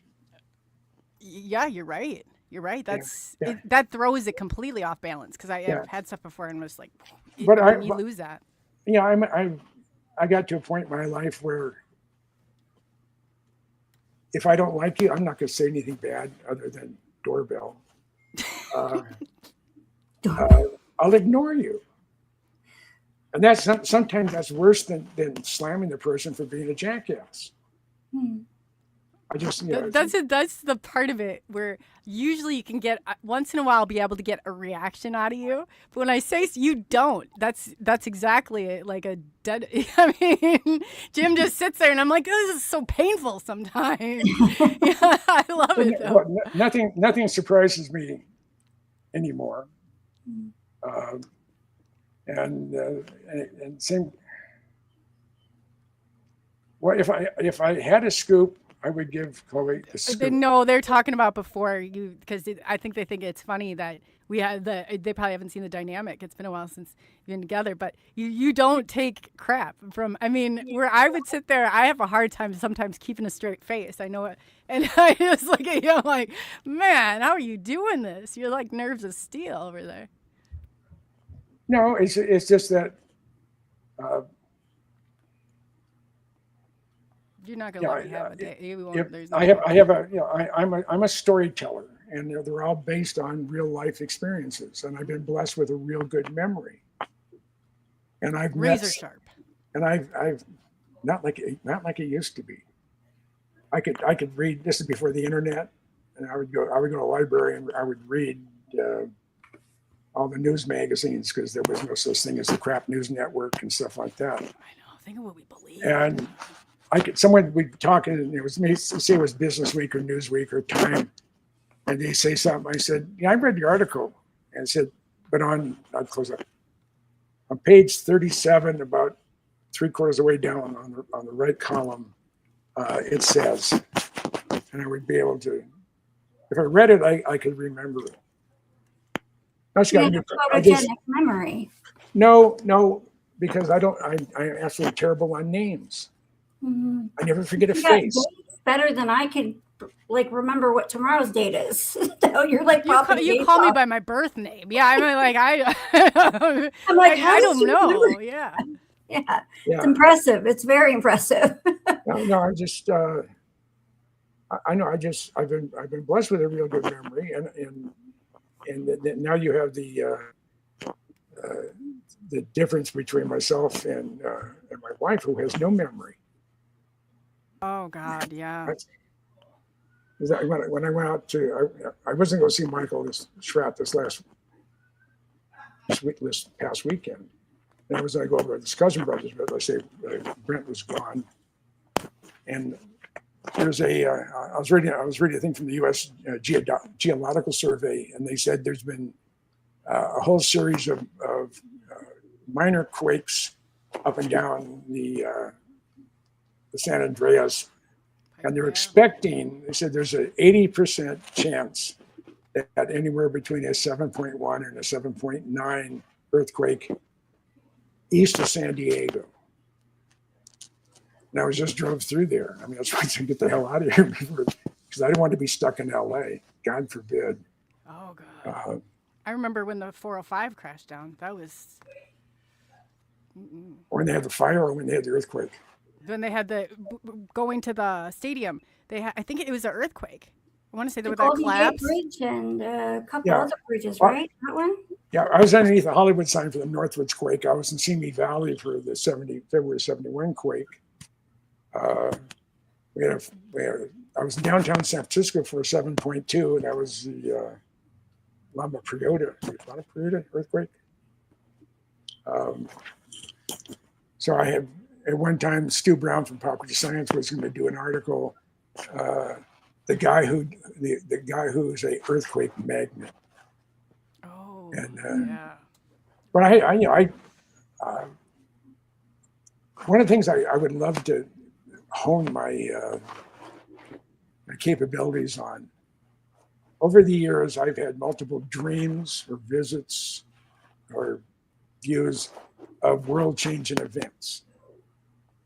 I Probably told from my your NDE, Yeah. near-death experience, for sure. Yeah. And I told my first wife, her name is Shelley, I said, I keep having the same recurrent dream that I'm going to be in downtown San Francisco for a major earthquake. And I had that dream off and on for 7 years. And I would tell her about every 5 to 6 months, I had to sick of that weird feeling I'm going to be in San Francisco. But I have family on the East Bay. I grew up down the peninsula in Los Altos, in the Mountain View area. I would have no reason to be in downtown San Francisco. And all my cousins all live in the East Bay. Oh, wow. So I was in the corner of Stockton and Geary on Union Square when it was across the bay, a World Series earthquake. At first, there was a homeless guy beating on the glass eye magnums right in the corner of Stockton and Geary. We're staying at the Shannon Court, which is down Geary. Built in the 20s, had just finished remodeling it. It was going to be an 85-degree day in San Francisco, downtown San Francisco, which is unusual, and a full moon. So it's just thrifty. Yeah. It's always way cooler there because it's right on The that. trifecta. Yeah. And there's homeless guy beating on this plate glass window at I Magnum saying capitalist pigs and everything. All of a sudden I heard breaking glass. I look over, I look up, and I see sheets of 5/8 inch plate glass falling from the 10th floor on down. It's all coming out. I OJ'd over the front of a car. And was parked right there. I didn't touch it. I'm standing in the middle of this intersection. I look towards Market Street. I see rubble. Oh, shit, I'm here for the big one. So John Tyree, who was my... What does you OJ'd it mean? It used to be a Hertz or Avis commercial where he would jump over the hood of a car as he's racing to get. So Oh my I OJ'd it. You'd Bringing back all the greats. Yeah. It's like Yeah. love doesn't fit. Yeah. So John said, "What do we do?" I said, "Let's go somewhere nothing can fall on us." So we're right in the, right there at the. It's an underground garage. It would probably collapse, but we were far enough away from the structure where if it collapsed, we wouldn't go into it. They said we're going to have it said that first hit at I think it was 4:24 p.m. 420. And I said, within an hour, we'll have at least an aftershock, or maybe that was just a preview of coming attractions, and we're going to get hit. And almost like clockwork, about 45 minutes. Boom! We had another brief one. 8 earthquakes. So we went back to the hotel. Of course, we had to go up 23 stories, and, flights of stairs. Oh God, that's the worst too out there. The buildings like sway. It's not. Yeah. The bridge is swaying. Everything's swaying, Yeah. and I'm like, this isn't how it's supposed to be. So everything was on one side of the room, was on the other side. I go in there and I start filling the bathtub up with water. John said, "What are you going to do that? You're not going to take a bath, are you?" I said, "Oh, no, this is drinking water. And this is flushing the toilets water. Because within an hour of this earthquake, Lost it all, but you're going to start draining all the storage tanks and all the big buildings. And we're going to be SOL. So don't flush the toilet unless the brown stuff goes in, and then just get a ice bucket and dump it in. But we have to be very careful with that." yeah. So spent the night. Next morning, got up. I grew up in the Bay Area, so I know every which way to get to where I want to go. The Bay Bridge was closed because the span had collapsed. Oh, I wouldn't even get So on we the went over- bridge. We went over the Golden Gate Bridge and went across the Richmond-San Rafael Bridge and got into Martinez and Walnut Creek. And my mom's family is all from Pittsburgh, Antioch area. At one time, if your name ended in a vowel, I was related to you. Everybody in the town was Italian or Sicilian or Portuguese. Not anymore. But, No. we Yeah, spent, it does. I can see how your mom had some spunk now. I didn't know that. my mother could walk into an auditorium, and if it was chilly inside, she can walk in and the whole place would warm up. She's Or- a fireball, huh? or- Spitfire. You know, I'm already in there waiting for my mom. 30, 40 people have come out, so-and-so here. So, oh, Connie's here. I mean, everybody. That's the way my mom was. Oh. That's awesome. And she was fit. I lost her to pancreatic cancer. Oh. And I lost her, buried her on she passed away on Mother's Day. Oh my God. That's horrible. So, but I had, I'm she so sorry. she was the best there was. I'm blessed to had my mom and my dad. Because someone said on X or someone said, if you had to do it over again, would you still want your same dad? And I said, he's the only dad I ever had, and he didn't beat me. He taught me all sorts of stuff. I mean, we had a machine shop in the garage, lathe, milling machine, drill press. I had to get a milk carton to stand on to work on the stuff. So I was exposed to just a lot of fun, unusual things growing up. It shapes you who you are today, though. That's definitely. And I look at some of the pranks I pulled. Oh my God! Today's kids have no sense of adventure. None. I mean, it was Rusty Brown, Alan Holmes, Doug Malone, and myself. There's 4 of us. We're 10, 11 years old, maybe 12 years old. It's a weekend. We're playing around. There's a sighting, and we're on the on all the freight cars. We try to get into the box cars. Most of them were empty. And all of a sudden I hear a yell, "Hey, the cab's not locked." What cab? You mean the diesel locomotive that has 10 cars behind it or 9 cars behind it? That one. So apparently they didn't lock the switches back then. This would have to be 1957 time frame, maybe 58, but I think closer to 57. You just keep getting better. Yeah, this is great. And we can all read, so we're all in the cab, and the switch had been swapped, and it was a north-south train track. So we're gonna be heading south to San Jose, and then we're to catch it. We knew there was a Sunday freight or Saturday night freight that left San Jose going through Mountain View, and it would slow down to 5 miles an hour going through downtown. And he said, throttle release, brake, power. All of a sudden, we start moving. We get on the main line, get past the switch, turn the switch back to close the switch. And then we just barreled down 18 miles to San Jose. We went through Sunnyvale, which is a 5 mile an hour zone. We were doing about 50, blasting the horn. I'm sure if they looked up there and saw these little kids who could hardly see over the the windows there in the diesel. This is switching locomotive.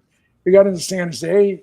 We got out, moved some switches, and just played around, and so realized that we're not going to get back until it gets dark. And they had curfew back then. God forbid. So we did catch the freight. And the area that we were going to jump off on had ice plant.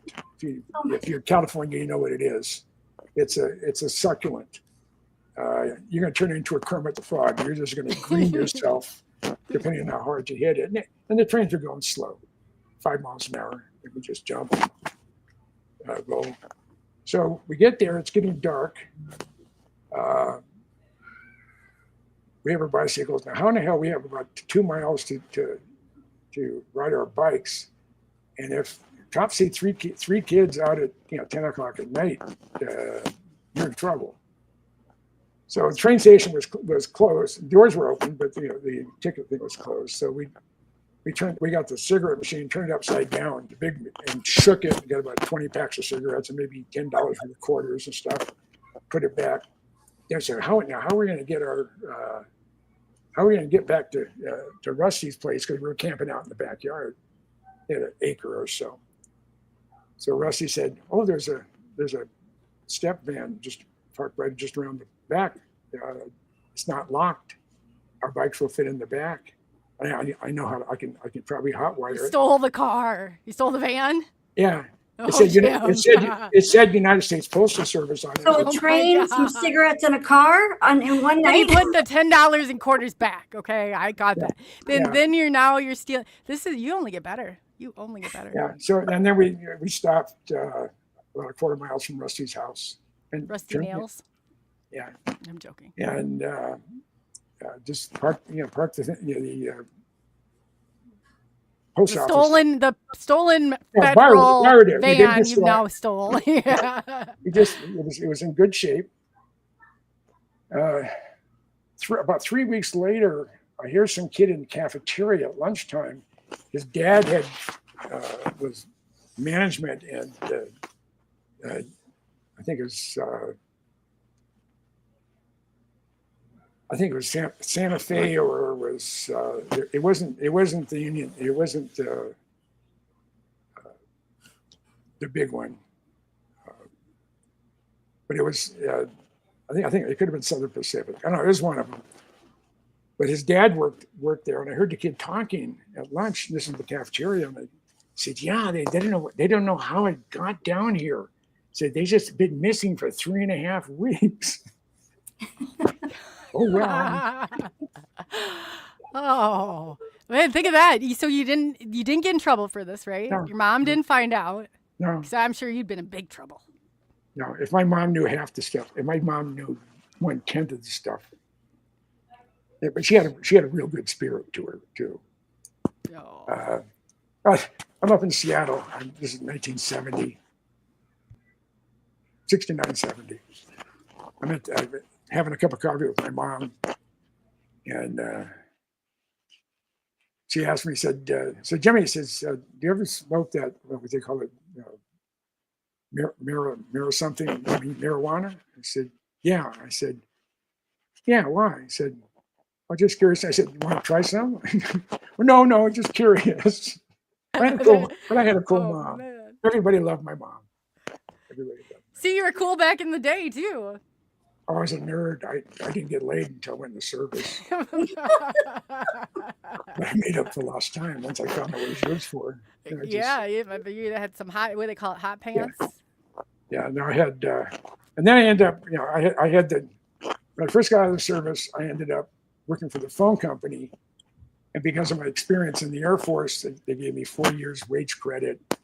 And I was on a troubleshooting team. But I was, for a while, I was call up for night repair. And I worked in the Crenshaw district of LA. Oh, God. And that was interesting in its own right. I mean, I got a call one night. It was a Friday night, and my pager went off. It was about 7:30 in the evening. I thought, oh, shit. I wanted to go out dancing or having a good time, and now I have an emergency call. Someone ripped a payphone off a wall.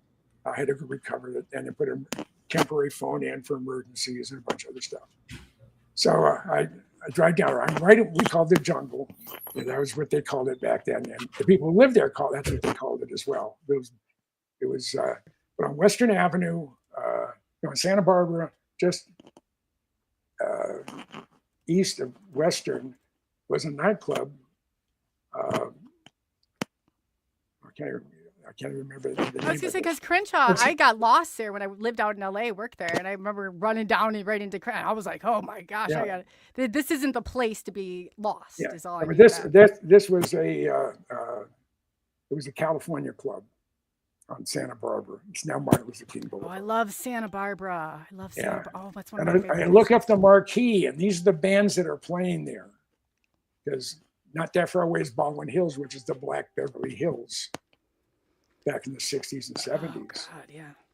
And it says, Ike and Tina Turner and the Ikeettes, the Four Tops, and the Impressions. I didn't get out of there until 4:30 in the morning.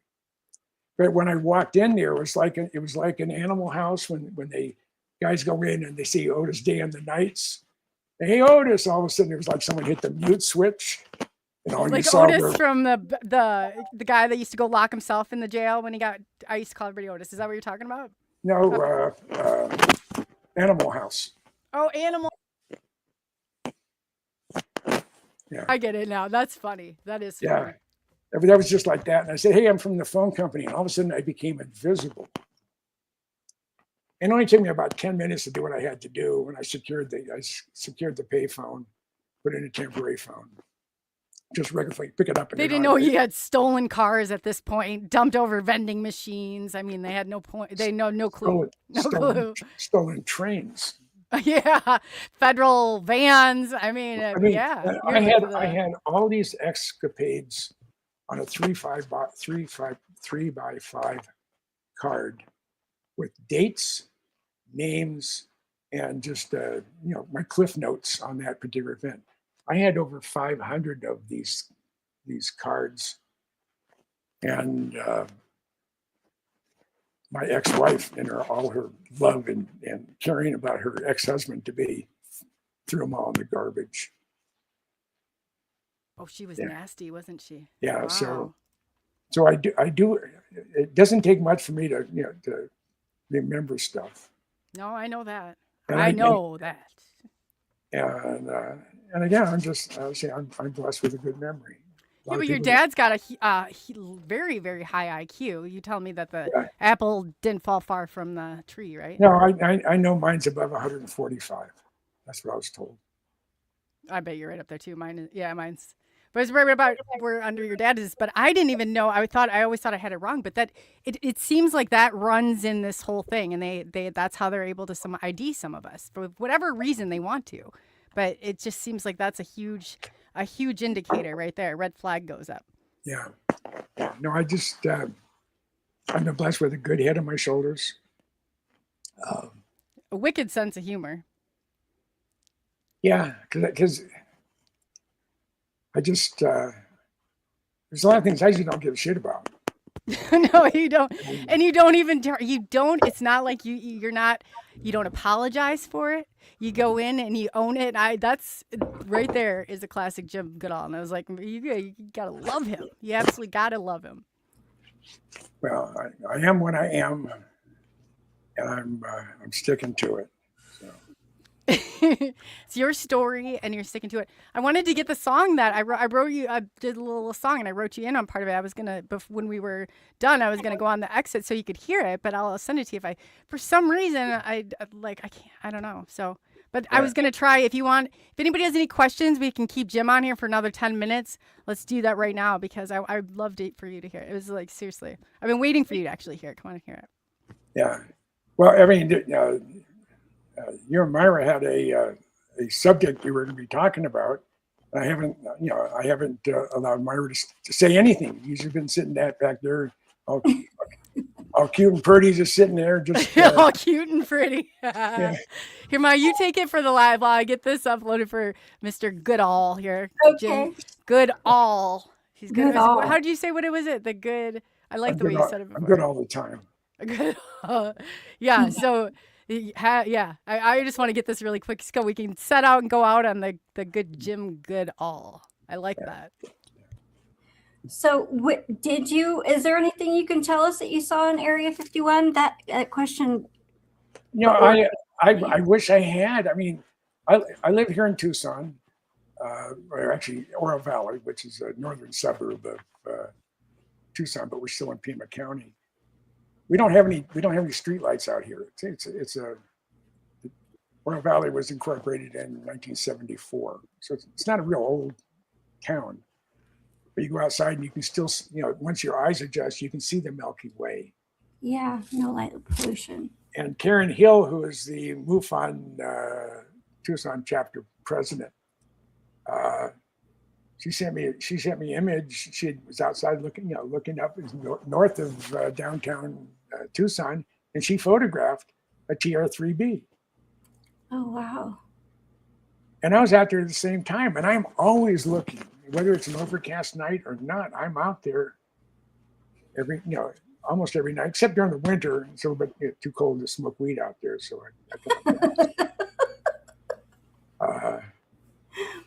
but I've been out Area 51. I can remember being in Tipico Valley, which is the valley east of Area 51. It's where the black mailbox is. Mm-hmm. You come off Hancock Summit, you can see the Queen Rail Summit or Queen something Summit, 27 miles away. That's how long the valley is, and you can see everything. You can see where the ranch is, and you can see the 4-lane dirt road going into back entrance of Area 51, and my mind just went. So you could see a lot of the landscape, maybe. Yeah, and I'm out there. I'm out there. The black mailbox, and it was just a sliver moon, and it was going below the horizon. It was still indigo right at the horizon. You're looking up, and the stars are coming out. I mean, they're just incredibly bright, and it's so dark. You look down, you can't see your feet until your eyes adjust. And I'm sitting there, and I say, okay, I've been told by multiple people that the aliens they communicate via telepathy. Yes. And I'm sitting there thinking as hard as I can, trying to clear my mind of any background noise or anything else. I said, okay, if you can read my thoughts, I will volunteer to be abducted. May I bring my Nikon with me? I know that feeling. What Nikon did you have? I had the Nikon P1000. Well, I have an 850 now. I think this was what I think D70 was the first one. I think it was. And that was my first digital one. I haven't used the 850 very much, but it's such a beautiful camera. And these things take fairly good photos. Yeah.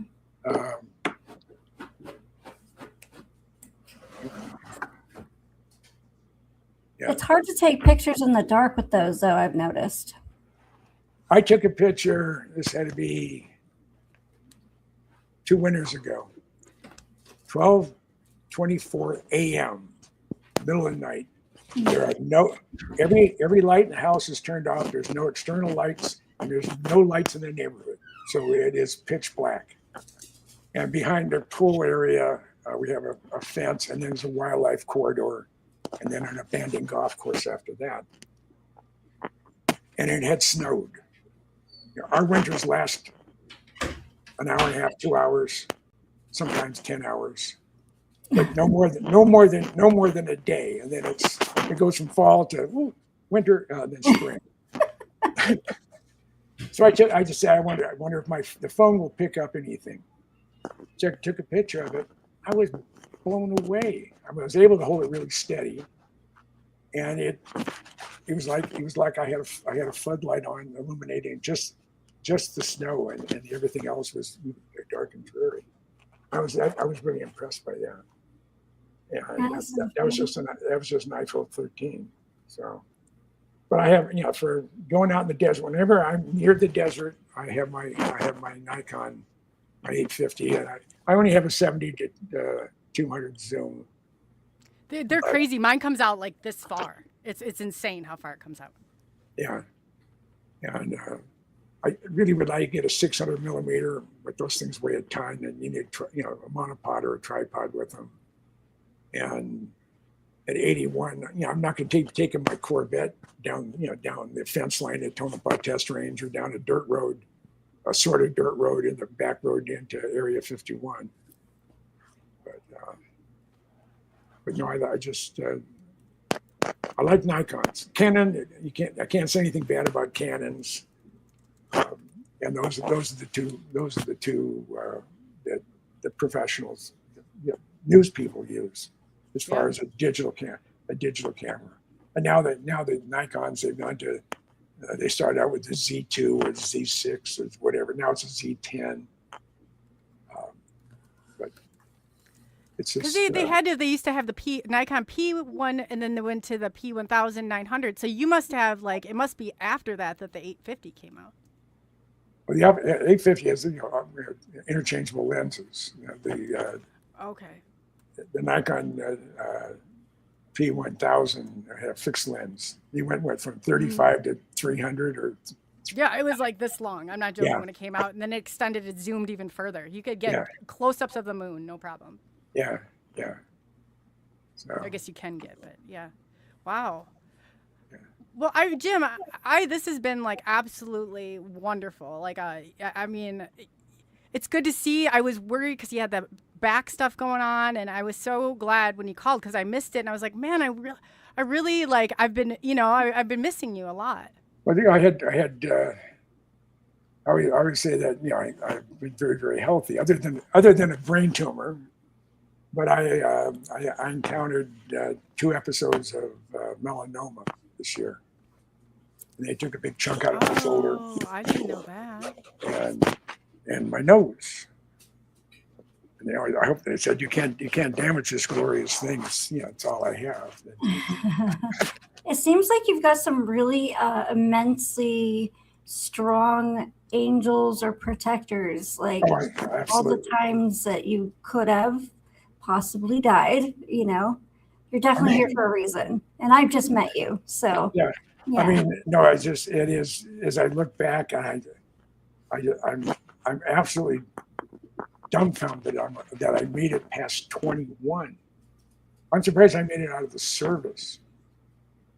I pulled some shit, and again, there's only a couple of things that have no statute of limitations: murder, treason, sedition. So I'm free and clear in that because most of the real bad stuff happened in my youth. There's some bodies buried somewhere. No, unfortunately, there's no bodies buried. There's a lot of broken hearts. Some of them on my end too. Oh, yeah. The ladies' man, the silver fox is what. No, I most of my really close friends. I have 2 or 3 male friends. They're like brothers to me. Michael Schratt's one of them. I just think, and the other ones, I close with Doc. I've never met Mr. B in person, but we talk all the time. He'll call me up, just get ready to go to bed. It's about 1 o'clock in the morning, and I'll get a thing on Facebook, and we'll chat for an hour or so. It's a fun group. It really is. Yeah, and I'm blessed. I'm a good storyteller. I am not afraid of challenges. When I was a sales exec for Xerox, we were taught that the selling job doesn't start until the client says no. Before if they just say, yeah, where do I sign? They're just an order taker. But if you have to sell them to get the money, and I'm real good of making a good argument. I mean, I got the entire Minnesota congressional delegation to sign off on getting a Blackbird, and not just any Blackbird, a CIA single place Blackbird, the A12. I would have died to get in that and see that. And was it Lynn Hurley? She used to have a podcast. She was in Boston, and she moved to Dayton, Ohio. And I sort of kept touch with her. I was actually paired with her for about a year. And what's that mean? I was the other talking head on the. Oh, I thought you meant paired, No, just like friends. the 3 of us here. We're paired. Yeah, And I said, she said, I would. My dream is someday to sit in the cockpit of a Blackbird. I said, well, you live in Dayton, Ohio, don't you? She says, yeah. I said, next time I come through town, I have a friend of mine who is the director of facilities for the Air Force Museum. He's a Marine friend of mine. And he's, all I have to do is call him up and ask him. So I called up my buddy and I said, I want to be able, I have a friend who would do anything to get a ride, to sit in the cockpit of a Blackbird and get a picture taken. Yeah. So no problem when you're coming here. I said, August 22nd, 2023. So I called up Lynn and I said, you need to be at the front entrance. The public entrance doesn't open up until 9, but right next to the main entrance is a secondary entrance, and you got to be there at 8 o'clock. And she brought her daughter. Her husband couldn't make it. And she thought I was pulling her leg. And we had the director of the museum, the facility manager, my buddy, and 2 other people, the curator and some other stuff. And I got my contacts people would die for. I've been around a lot. I've been here forever, 80 years. I mean, it's 1945. The war was still going. You're a legend. You really are. You're one of the legends. World War II was still going when I was born. Wow. And so Lynn showed up with her daughter, and she says, "I thought you were pulling my leg." And I said, "I want to get my shot first." So I got in the cockpit of the Blackbird, and I got just a couple shots. I saw that you have that picture on Facebook. Yeah. I don't think I take good pictures. Yes, you do. My one headshot when I was in Hawaii, I had a good tan. It's a good. I like my shot, and the ones sitting in the cockpit of the Blackbird with the arm out. And she did the same thing, and then her daughter did it too. And she said her husband was so jealous. And I said, well, I don't know when the next time I'm going to be in Dayton, Ohio, and if my buddy is still working at the Air Force Museum, I'll make arrangements to get your husband in the cockpit of a Blackbird and his picture taken. So I just haven't been back. So. I wonder all the strings you could pull. We should go on a little road trip, when you come through here. We should, and I mean, I've got a list of places. I bet you could pull some strings and get us in there. We don't even have to go with one of my half-wit ideas, Yeah, I've always been a pretty good, salesman. Yeah, grab that Jim Goodall card and let's go. That's what I'm talking about right there. It's my trump card. Yeah. I bet you. No, I'm not even joking. I bet you could pull some serious strings. It is like, I mean, we should brainstorm here on some of the ideas. I've been just inviting myself along for the ride. I mean, really, though, you've met some of the people that we hear about in history on a lot of this UFO stuff, and you've been there right at those front lines. I mean, dots on your chest and, fighting for the American taxpayers to know this stuff. I mean, that's huge. You're lucky that they didn't, Yeah, I mentioned that I was starting to do putting some notes together on my next book. It's going to be on nuclear weapons. Oh, that should be so that'll be number 33, right? Yeah. That's crazy. And then I have a lot of taped interviews that have been transcribed, and then it will be called. These are all the original guys flying the Blackbird, who built them, crashed them, flight test guys, first operational pilots, and it's going to be called Interviews at Mach 3+. And I have a guy who's been friends of mine since 1981. He was a number 3 guy at Skunkworks when he retired, and he said, "We'll have to do a book together someday." So I've already told Steve that, let's do a book together. And he still has, Who was Steve? Steve who? Justice. No, Steve. Oh. Really? He was on To the Stars Academy for a while. I know. I followed them closely. They lost their funding, so most of the group dissolved. And I've tried to get Steve Justice to come on for an interview too. Yeah, you can come on here and interview him. That'd be great. Yeah, no, he still deals with the spooky side of aerospace. I know. Yeah. He's one that I can tolerate, to be honest, because Yeah. he knows the technology. No, he's Steve's 6'7". His wife is 6'1" or 6'2". Oh, wow. Oh my gosh. And he's just a super guy. Just and I had met him when he was with the Navy A-12 Avenger 2 program at General Dynamics Fort Worth. Is he a Black Ace? No, he was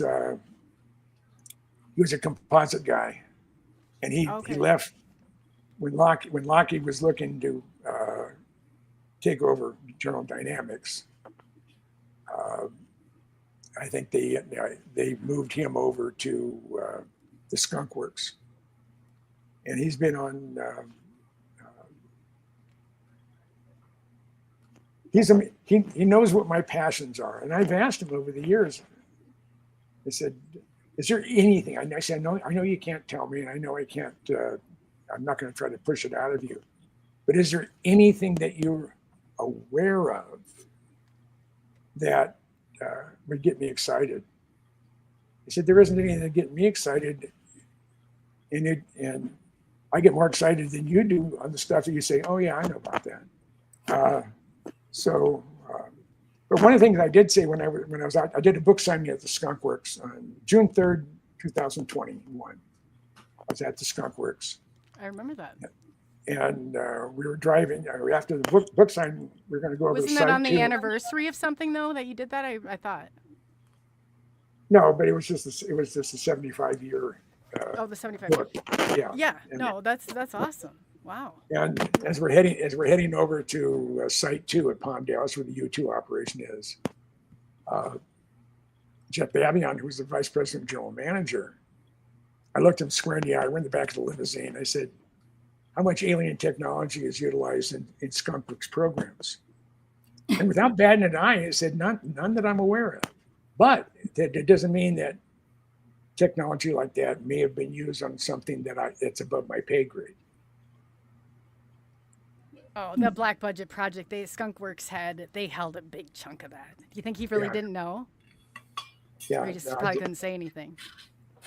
You should have said knock twice or something if it's like, because I think they have to be if they mess up and flub up and they let those cats out of the bag, that's big right there. Well, Ben Rich, was Kelly's right-hand man, and probably the only person that could have really just slipped into Kelly Johnson's shoes.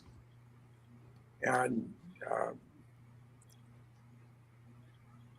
I don't know how we managed, but You're Jim Goodall, for God's sakes. He liked what I did, and he liked what John Andrews did. And I was to John Andrews as Michael is to me. Oh. John Andrews was my big brother that I never had. You and Michael are so close. It's really cool to see that relationship. And so I called Ben. I knew Ben was at USC Medical Center. He was dying of esophageal cancer. I called him up 10 days before he died. This is December of 90. I think it was 95. And we'd talk about 45 minutes. I could tell he was getting tired. And then he said, "Jim, we have things out in the desert." And he wasn't referring to Area 51. He said, "We have things out in the desert that's 50 years beyond what you can comprehend." And he knew I can comprehend a hell of a lot. And if how long the government holds it, though, before the people get it. Can you imagine now? Anything we see today, it gets declassified, is at least 20 years old. Mm-hmm. Oh, yeah. Usually about 40, if you're lucky. Yeah. Well, they were using technology in Venezuela when they were on the ground for 24 minutes, and no one got killed. Collapse, yeah. Nothing. The Russians or the Chinese had as air defense system, radars. It was silent. Wow. They were using some technology that had not been used in a operation like that before. So, but Ben said, if you've seen movies like Star Wars or Star Trek, we've been there, done that, or decided it wasn't worth the effort. I said, "Ben, you want to expand upon that?" And he said, "No." And he had the nerve to die on me about 10 days later. Oh, and he took it with A him. nerve. Yeah. Oh, well, that's yeah. How do you? I don't know how people take this with them, but I guess that you don't. I don't know. But It's a different age. Yeah. When I was in the Pentagon during Desert Shield, Desert Storm. I had an above top secret, it was compartmentalized stuff. I had my job. I was a historian. That was my Air Force specialty code, and I had to have the same clearance as the wing commander, 2-star. Well, now I'm at the Pentagon. I have to have the same clearance as the chairman of the Joint Chiefs. Wow. My job every morning was to read every message going to and from CENTCOM. If Schwarzkopf saw it, I saw it. No, Area 51 did not get moved to Arizona. I would know. Yeah, that'd be right in your hood, wouldn't it? Yeah. No, it's yours in Doc's hood. Yeah. So, where was I at? You were talking about we were talking about him dying on his, and he said that from a different time, and we were kind of going into some of that. Yeah, it'll come back to me, but it's not important. You know what? I'll wake up at like 2 a.m. and I'll be like, he'll pop in. And I'm like, it's the 2-minute thing when you get my age. It's right there. All of a sudden it goes. Your age, I get that all the time. And about 2 minutes later, 2 minutes later comes crawling back out. Yeah. You know who does this too? Doc. We'll be on a podcast, and then he'll be like, What did I just say? Like, I'm like, man, I'm so engrossed in the conversation. He does this all the time. It's actually super funny. I have about 20 or 30 squirrel cages going full blast 24 hours a day. I don't sleep. I bet not. Those wheels are turning. I'll go to bed at, I'll try going to bed at 1 o'clock. 3 o'clock in the morning, I'll get out of bed. I lay there and I'm still wide awake. I'll go have a milk and cookies, and then I go right to sleep. But my mind will not slow down. That's probably why you like the puff give stuff. It's slow. That slows that brain because you are on it. Your wheels are turning like nonstop. Yeah. That's just how long do you sleep at night? 3 or 4 hours. That's it. 3 or 4 hours. Yeah, no, me too. But if something's on my mind, I mean, it just like, it's that bill. I can't take that much. Like I need my beauty sleep sometimes. Yeah. I've actually been waking up at 3 o'clock too and not being able to go back to sleep. I don't know. Some weird energy. 6 times in the last 10 days, I've not woken up but realized that I don't know how long I've been laying in bed, but it's been a while. I get up, I take a look at my phone, and it's been the same time. It's been 3:32 every time I've gotten out of bed and looked at myself. And I'll get up for a half hour, and I'll put some, I'll put a weather the Weather Channel on, just to let my mind just wander. Well, if you do the 8, so you said 322, or is it 7? I guess. I try and break it down into like cryptology terms. Like I wonder what that means. That's interesting. My eyes were closed, but I was still wide awake. I get up at 3:30, go to bed at 4, and my bladder tells me about between 7 and 9. We better get up, or you're going to be sorry. Literally, yeah. Yeah. Oh man, you run to that's but at least it's warm there. Here in the Midwest, you get up in the middle of the night, you're like, oh my gosh, my feet on that cold floor. How far are you from Rochester? About 4.5 hours from Rochester. It's that far. Mm-hmm. I used to go up to the Mayo. Used to take me up to the Mayo Clinic too. So maybe it's like 4.5. I don't know if there's new highways that have been built since then, but. No, you said Rochester. For you, minutes. So you just come on through this area and not worry about how far it is. Once I get in that car, you'll have to get me out. So that'll be another, but we'll have some fun.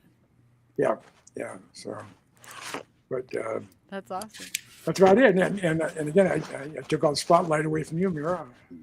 No, you've enriched the spotlight. Yeah, Yeah. this is you. But Jim, I really do. I honestly, I think the world. I think the world of you. Like, there's nobody else that's like you. You're literally like a staple in this. You're an God icon. forbid, God didn't want to make the same mistake twice. So there's only. And You're not created by any sort of mistake at all. You're meant to be here. I if firmly believe that. if you would meet my brother, God forbid you wouldn't want to. You wouldn't. Well, I'm not like any of my siblings either, so we have absolutely nothing in common. Nothing, other than the same biological parents. He's 6'5". Isn't that 6'6". Do you know your blood type? Oh, yeah, A positive. Ooh. That's interesting. Yeah. Wow. My son's AB negative. I am too. Oh, okay. It's rare. It's very rare. Yeah. Yeah. My parents are both O negative. Imagine that, how slim to none this gets. Starts getting very bizarre after that point. Yeah. I think Rosemary's A negative. That's usually isn't it like O negative is usually, or O is usually the more here. They call the universal donor O. Oh. I thought it was AB that was the O. No, universal. that's just a very rare blood type. I mean, it's 1 or 2% of the population has that type, and there's a bunch of other markers that go along with it. I didn't know you knew about all this. You're just talking about. I know. I read news and technical stuff every day. Most of it's aerospace related and things that that I enjoy, but I have always been fascinated with science. I got some questions for you then. When the lockdowns were coming and you're going to get a jab, and I said, "F you, I'm not." So I never. Absolutely not. I saw it coming. I wrote on Facebook like weeks before. I was like, "Do not." I did too. Anytime the federal government says you must, it's not good for you. No. Do the opposite. Yes. Yep. Yeah. You have to force people. You have to, and don't hand me this shit about. Or pay them. Yeah. I don't know. But we're at the end. We're at the end of days, so we don't have a. I told. Oh shit! My mind has just gone blank. Robert Bauer. Robert, the geezer shorts. Yeah. I love it. We had a thing here about 18 months ago. We sort of outlined what we thought 2025 would be and 2026, and we hit everything. We hit everything on the nail on the head. Why don't you guys do that show anymore? That was so much fun on Saturday nights too. I think Robert was was so far into his AI. Yeah, stuff. he did get really into it. Yeah, I forgot about that. Now that you say that. And he's a sharp guy. I mean, he's. You guys are all sharp. Some of the jokes that came off of this show were hilarious. I clipped one of them. I was in tears laughing so hard. You guys were so funny. Yeah, I mean, you have Gerald from Midnight Night Watchers. Yeah. Good crew. That's a good crew right there. And then there was Clay, who he moved from Salt Lake to Des Moines. Oh, he's right in my head then. Yeah, and he really likes it there. So, I spent 27 years of my life in Minnesota. I don't like the winters. Winters they're brutal here. I didn't see snow until I went in the service. Wow. I grew up in San Francisco Bay Area. Yeah, but they have Big Bear, right? Huh? Where's that? No, that's down south. Oh, okay. Yeah, no, it doesn't. I think it snowed once in Santa Cruz. It had some snow, flurries once. Well, as damn cold as it is down by that Bay Area, I'm surprised it doesn't snow there. I mean, it's never warm there. We never had the heater was never on in the house growing up. Maybe real cold 1 or 2 days, and no air conditioning. Windows were always wide open. Mm. No screens. We didn't have a lot of bugs. I just You didn't have a lot of bugs. That's interesting. That's very telling. Yeah, or they didn't like my blood. One of the two. Close to the water, too. All that breeze. Alcatraz, yeah. Yeah. I bet you could have broken off Alcatraz. Did you ever try it? No, I would have found a way not to get there. Yeah. I don't know. We got stolen vehicles, turned upside down vending machines. I mean, Pretty sure you stole part of a train. Yeah. Or derailed it. You at least derailed it. No, we borrowed it. We did not Borrowed. Oh, I gotta. We caused no damage. Trouble. Other than I'm sure there was a lot of where in the hell did that train go? Or where's my mail van? Yeah. That's Like awesome. didn't have video of everything going on at every street. Thank God. Yeah. Oh, You're safe by the lack of technology. Now you're you do something and it's well, I erased it. You may have erased it, but once it's in gone on the internet, it is there forever. Yeah. We can't get by with anything. And then two, they told us, I mean, look at all the stuff that's being transcribed. And you know me, I'm just like, I just run anything out of my mouth. I don't really filter it that bad. I know you find it hard to believe, Jim. I know you are struggling to find the words on this one. But yeah, then they start transcribing everything. And I was like, oh boy. Yeah. It's all out there now. You can't get by with anything. Oh yeah, you can. You just can't publicize it. That's where I lack whisper that. In a dark room in the boonies. Yeah. Not near any streets. Yeah. I don't have that ability. I said I always get tripped up, and then the more I tell myself not to do it, I'm so close. Like I'll start, just. We've been jabbering now for 2.5 hours. Oh my gosh, yes, you're right. So Jim, I want to thank you so much for this tonight. I really needed this, and I'm going to contact you with some questions. But yeah, we're going to go out. I wrote you into part of the song because you're a legend. I call it the SNX legend. So. Okay. You're right there with it. But yeah, on that note, I just wanted to say, Miya, do you have anything from your end too before we go? No, just want to tell everybody to take care of themselves, go outside, ground. Energies are wild. We were just talking about it in the chat. So just make sure you're grounding. My God. That's good. Make sure you're grounding and drinking water and being nice to yourself. I don't know why they don't want me to say this, I guess. I don't know. Nothing shocks me at this point. Nothing shocks me. Other than implanting a brain tumor in me, they were trying to shut me up. That didn't work. So I don't think you can be killed. I'm pretty sure that you're going to live past everybody, and you'll see everything fall and then reemerge again.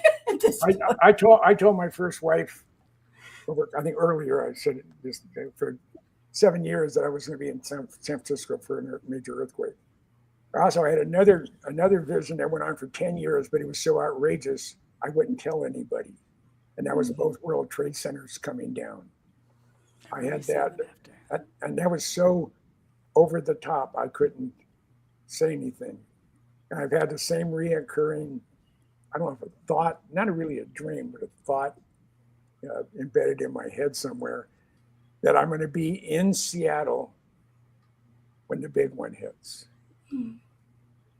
But what's the time span? So how long has it been since you've had this dream, or you've been having it? Because it seems like the 10-year marker is when it happens. I've had this dream ever since I left the Pacific Northwest, and that was in 2010. So any day now? 16 years. Buckle up. Oh my God. Buckle up. Yeah. I moved to Hawaii in January 2010. I was the curator at the Pacific Aviation Museum in Pearl Harbor.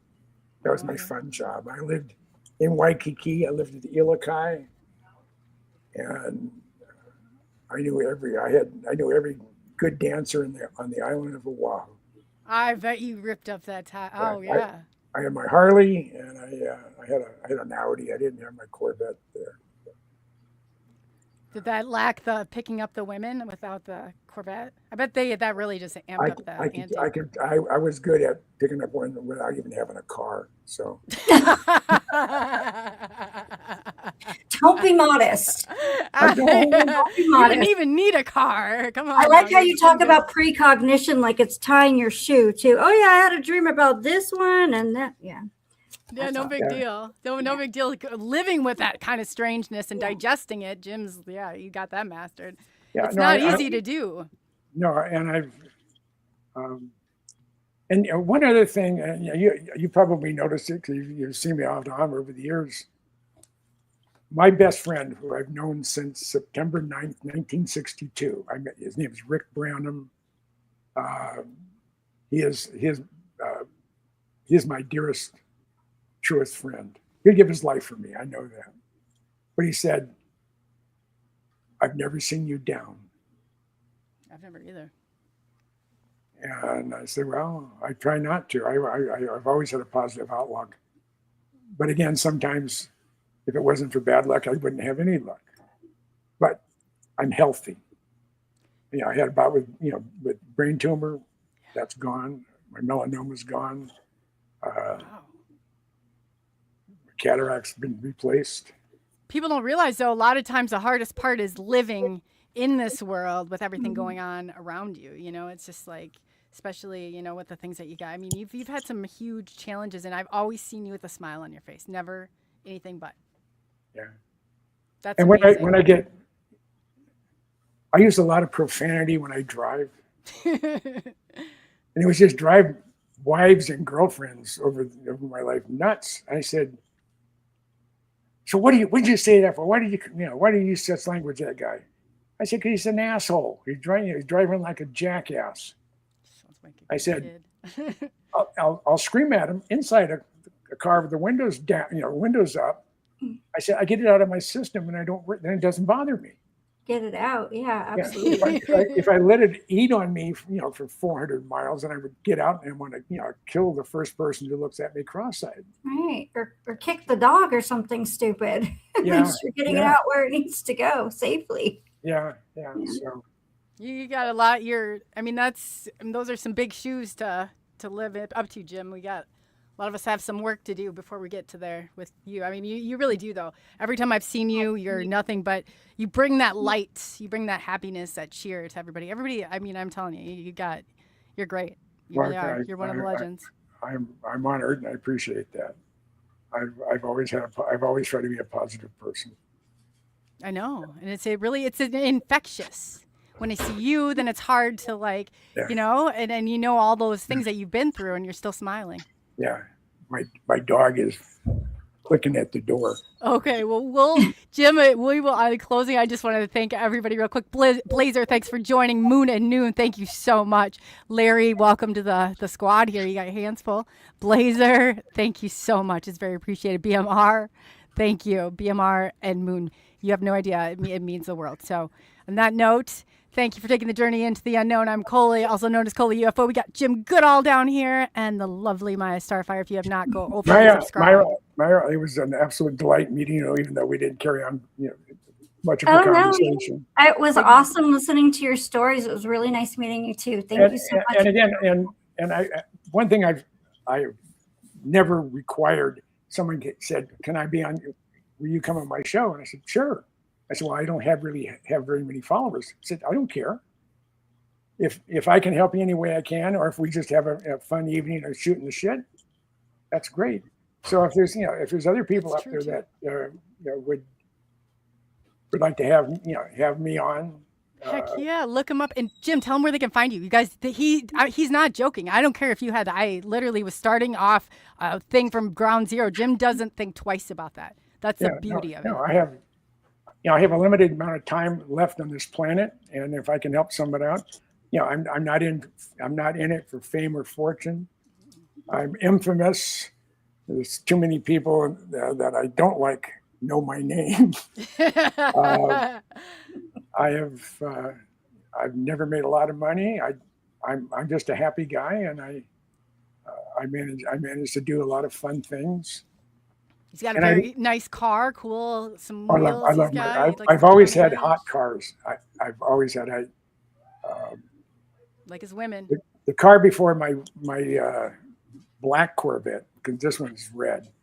I had that one crashed. You crashed one. Yeah, I had a minor fender bender, but there's no parts, no body panels, and they only built 3,200 of them in 2010. And I just love the look of the car. It's a wide body. to Grand Sport. But I'm, I don't know, my car before. Rarer than those cars, Jim. You're rarer The than those car cars. before that I had a 2006 Pontiac GTO LS3 motor in it. It went like a scalded ape. I had a 96 Impala SS. My son going 145 in it, going to work one day, going down to Rochester. I had 800 horsepower 57 Chevy. I had a 56 Chevy. I had a 55 Chevy. I had a 65 Corvette. I had a 59 Corvette. Jeez. And need a museum. I've had a lot of fun cars, and I've had a fun life. And if it would end today, oh, don't say that. I left. It's not going to. I'm going to live to be 105. Just put that. 150. No, 10. I don't want to be. 200. Yeah. No. I want to be around for 2050, so I can say, "Holy shit, I made it!"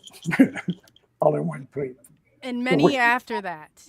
But the world in general is in for a year from now. You won't recognize where we're at. I know. And it could be a good thing. Sometimes you got to burn it down before you build it back up. That's right. Absolutely, I agree. Yeah. Absolutely. All right. Well, on that note, yeah, we're gonna play. Jim, I'm telling you, cheers to you, and thank you so much, Miya. Absolutely. If you guys have not subscribed to Miya, get over to her channel, and everybody else too. Follow one another, be good to one another, and ground yourselves. And on that note, puff puff give, right, Jim? Yeah. Here we go. Nice.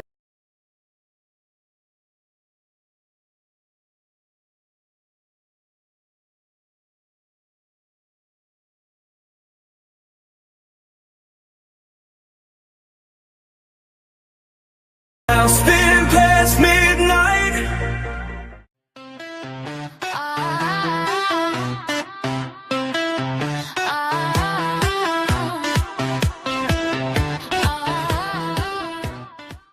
Together we explore it, night after night.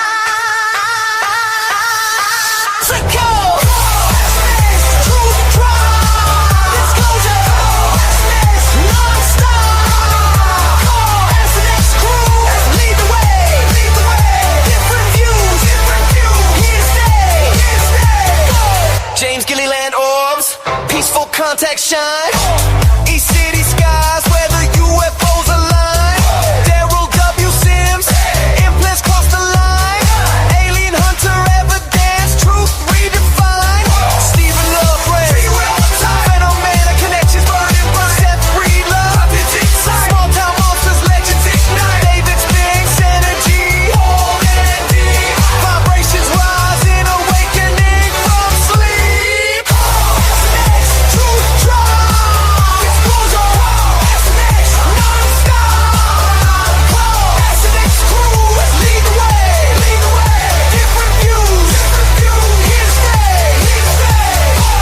Pink Bella Aloha, healing love's leap. Aloha spirit spreading peace so sweet. Bigfoot, Michigan, Rob House, footprints clear. Sasquatch trails drawing ever near. Patrick Cross channel, messages message from beyond. Crystal clear, Skinner films, gateway disclosure pure. Capturing truth that will endure. Wonder Bob retreats, consciousness sure. Expanding minds, opening every door.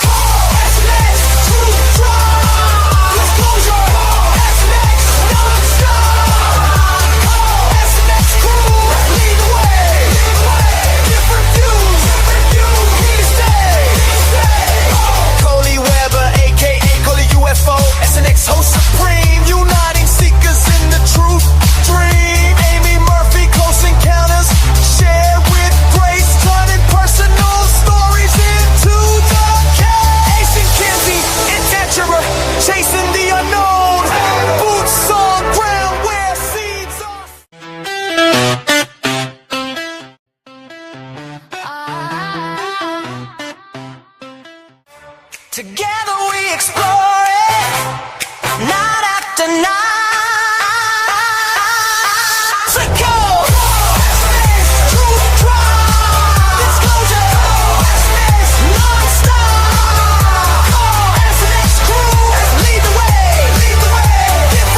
protection.